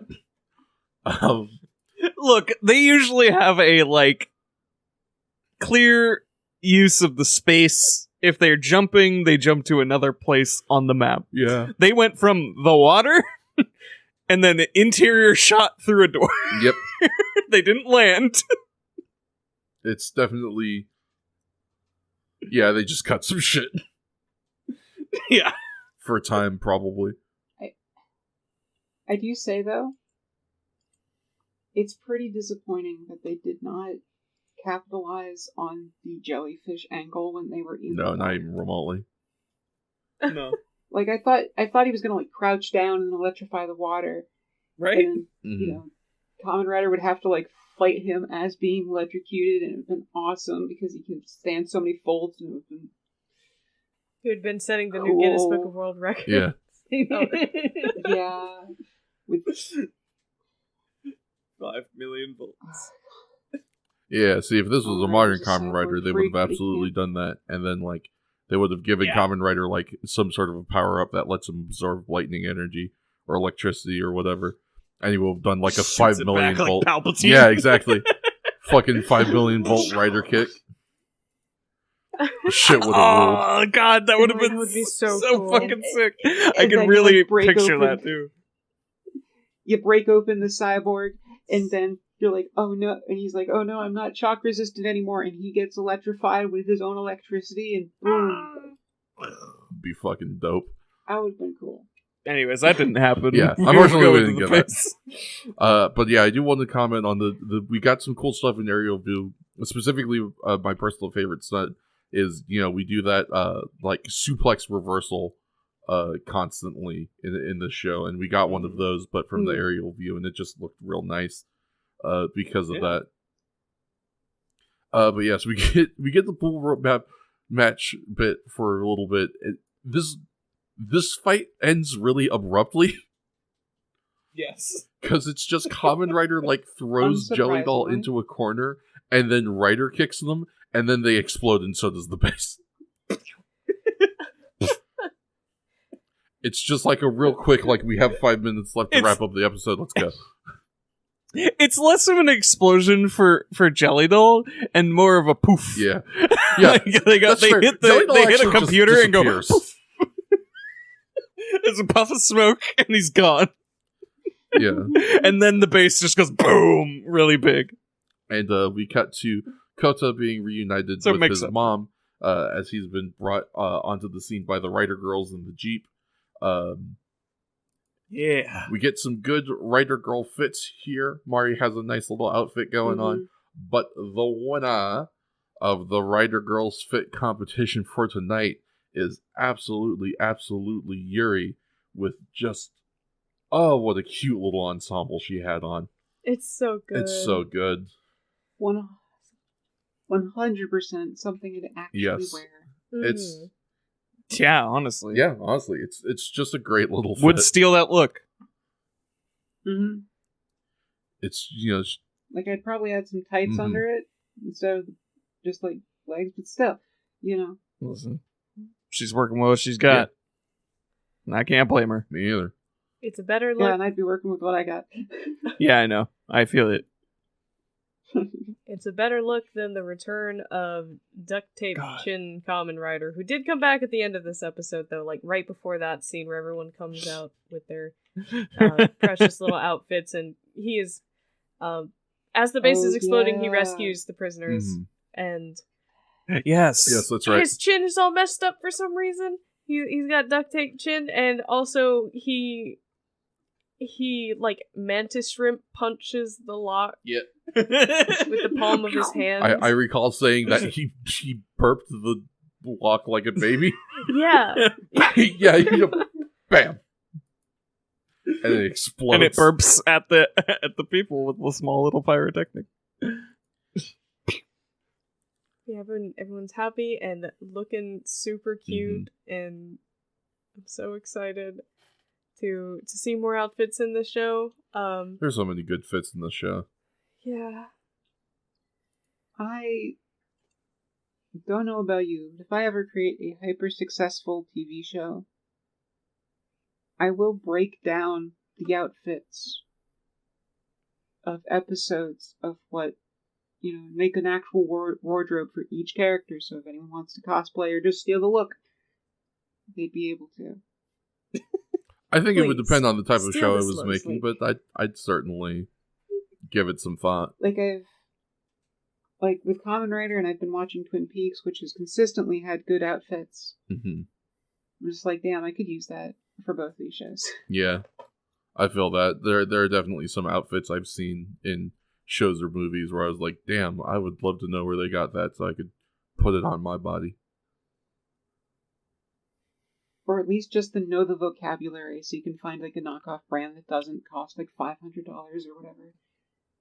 Just some form of option. That being said, I think go ahead. There's one more note for the ending. Hit me with it. Just sorry, heard a loud noise. Oh no. That was weird. Anyways,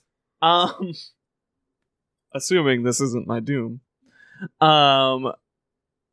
They pull the Superman shtick again. Oh, that's right. The secret identity. Hayato just after everybody's rescued, Hayato just jogs in. Like literally just a little jog. It's like, hey everybody, sorry I'm late. And Mari goes, where were you? And then him and Taki just look at each other and just look awkwardly at the ground, and that's it. Yep. Goro immediately breaks up the scene and goes, let's go this way. he can pick up what's being... Yeah. I don't even know, like, where was he? Why was he even saying that? Maybe he really does know. Oh, no, he just, he goes like, come on, Koda, let's go. And it's like, yeah, maybe he's... Because, boy, did Hayato and Taki just completely fucking dead fish. Yeah. Like, oh. Really drop the ball really there. fucking deer in the headlights, that shit. And then, Colonel Zol's in the distance. Yes, that's right. I'll get you next time, Gadget. Yeah. Next time. That actually does remind me of a thing I entirely forgot to mention.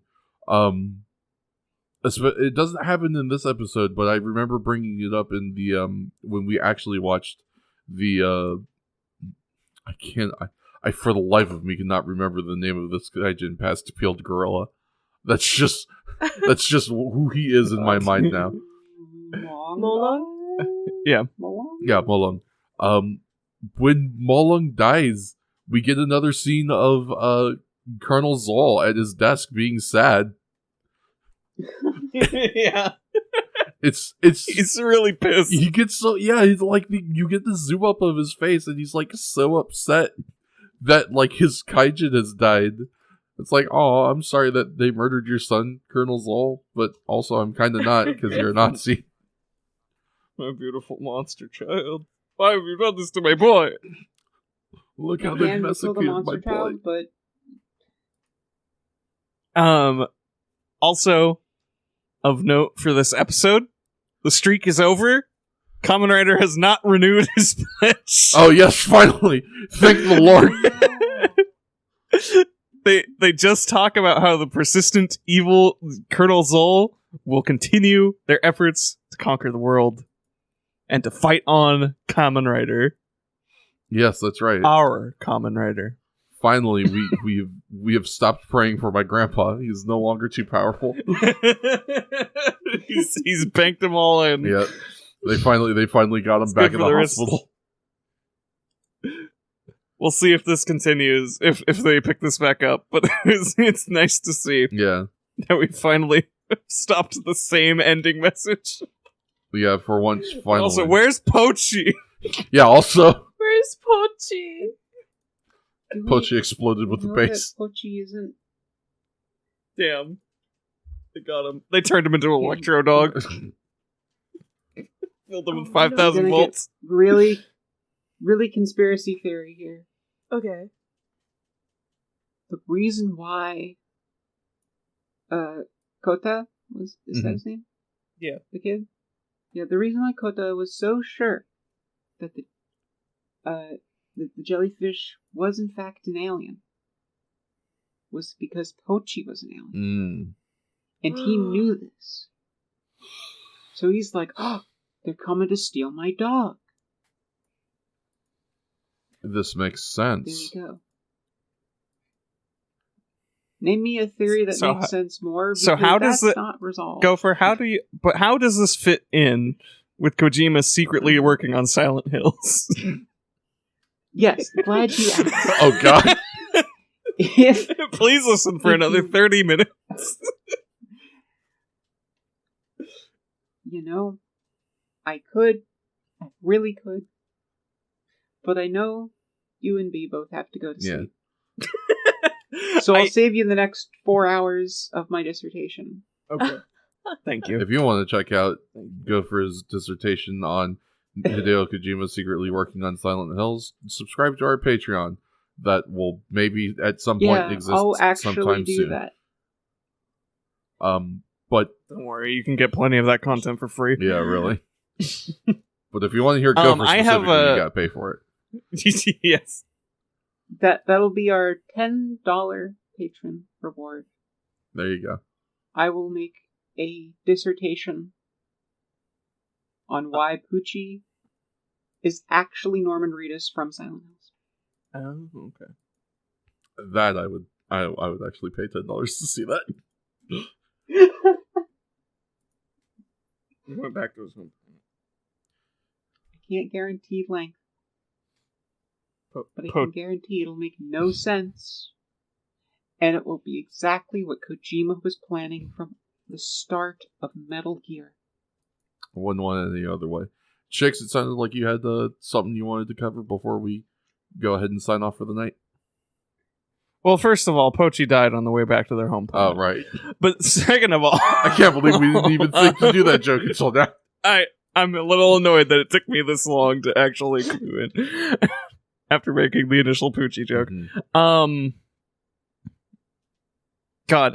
Well, I did you want to cover our next time Yes, our tantalizing preview? yes, I will. I just also have a question for the future, but you can cover this first. Okay, I will go ahead and cover those. So next episode, we are going to be checking out episodes 30 and 31 of Kamen Rider Season 1. We're in the 30s, y'all. We're chugging right along. Yeah. Getting through this show as quick as a bi-weekly podcast that only covers 2 episodes can. We got some interesting ones next episode. I'm a little excited actually because We got two real fucking weirdos coming up. So episode 30 is Reborn Fossil, the blood-sucking trilobite. And then 31 is Deathmatch, the ant-eating devil Antagabari. Yeah. So we got some shit to look forward to. But go ahead. Yeah, I wanted to ask, what was his name? Was it Utaka? Was that the guy's name? Oh, in the first one we covered? Yeah, it's like, yeah, I think it's our new Yukata. employee. Yeah. I don't think it's Yukata. Is it? I think it's Utaka. Utaka. Because Yukata, because Yukata is a clothing. Yeah. I misspoke multiple times. Yeah, no, it's cool. We're not always great with names. No, we aren't. I Anyways, Utaka, I wanted to ask everybody, do you think we'll ever see him again? No. No. Wow, collective no. I'm gonna be the yes. I'm gonna hold out the hope that we see Utaka occasionally. He just had the day off this time. He definitely did not appear in this episode. Utaka will make an appearance of my dissertation and of Poochie, so that's... I'm not going to spoil anything, but that's one of the reasons why he will never be seen again, because he went to Silent Hill. Right, of course, to find his brother Shinji. Right. Yeah. Shinji, of course, who we all know his last name is Ikari. Is actually Pochi. Oh. We went to very different places with that. No, it's both. No, it's both. Yeah, it's both. It's both. Shinji Ikari is That's Pochi. the fucked up See, part. because that's where the Silent Hills come in. Yes, of course. There's multiples. Yeah. The only me is me. Are you sure the only you is Poachers? Every single character is unique except for when they try to find the person in Silent Hills, because you have these characters going into Silent Hill and getting lost there. These are all Pochi in one universe or another, and they all link back to this original Pochi. Right. And of course, as we all know, every copy of Kamen Rider is personalized. Mm-hmm. With that being said, if you want to look forward to more ridiculousness like that, subscribe to our Patreon whenever we finally get it up and running. Until then, though, thank you very much for joining us. We hope you enjoyed the show. And remember, if you can't believe in God and you can't believe in Buddha, you can always believe in Kamen Rider.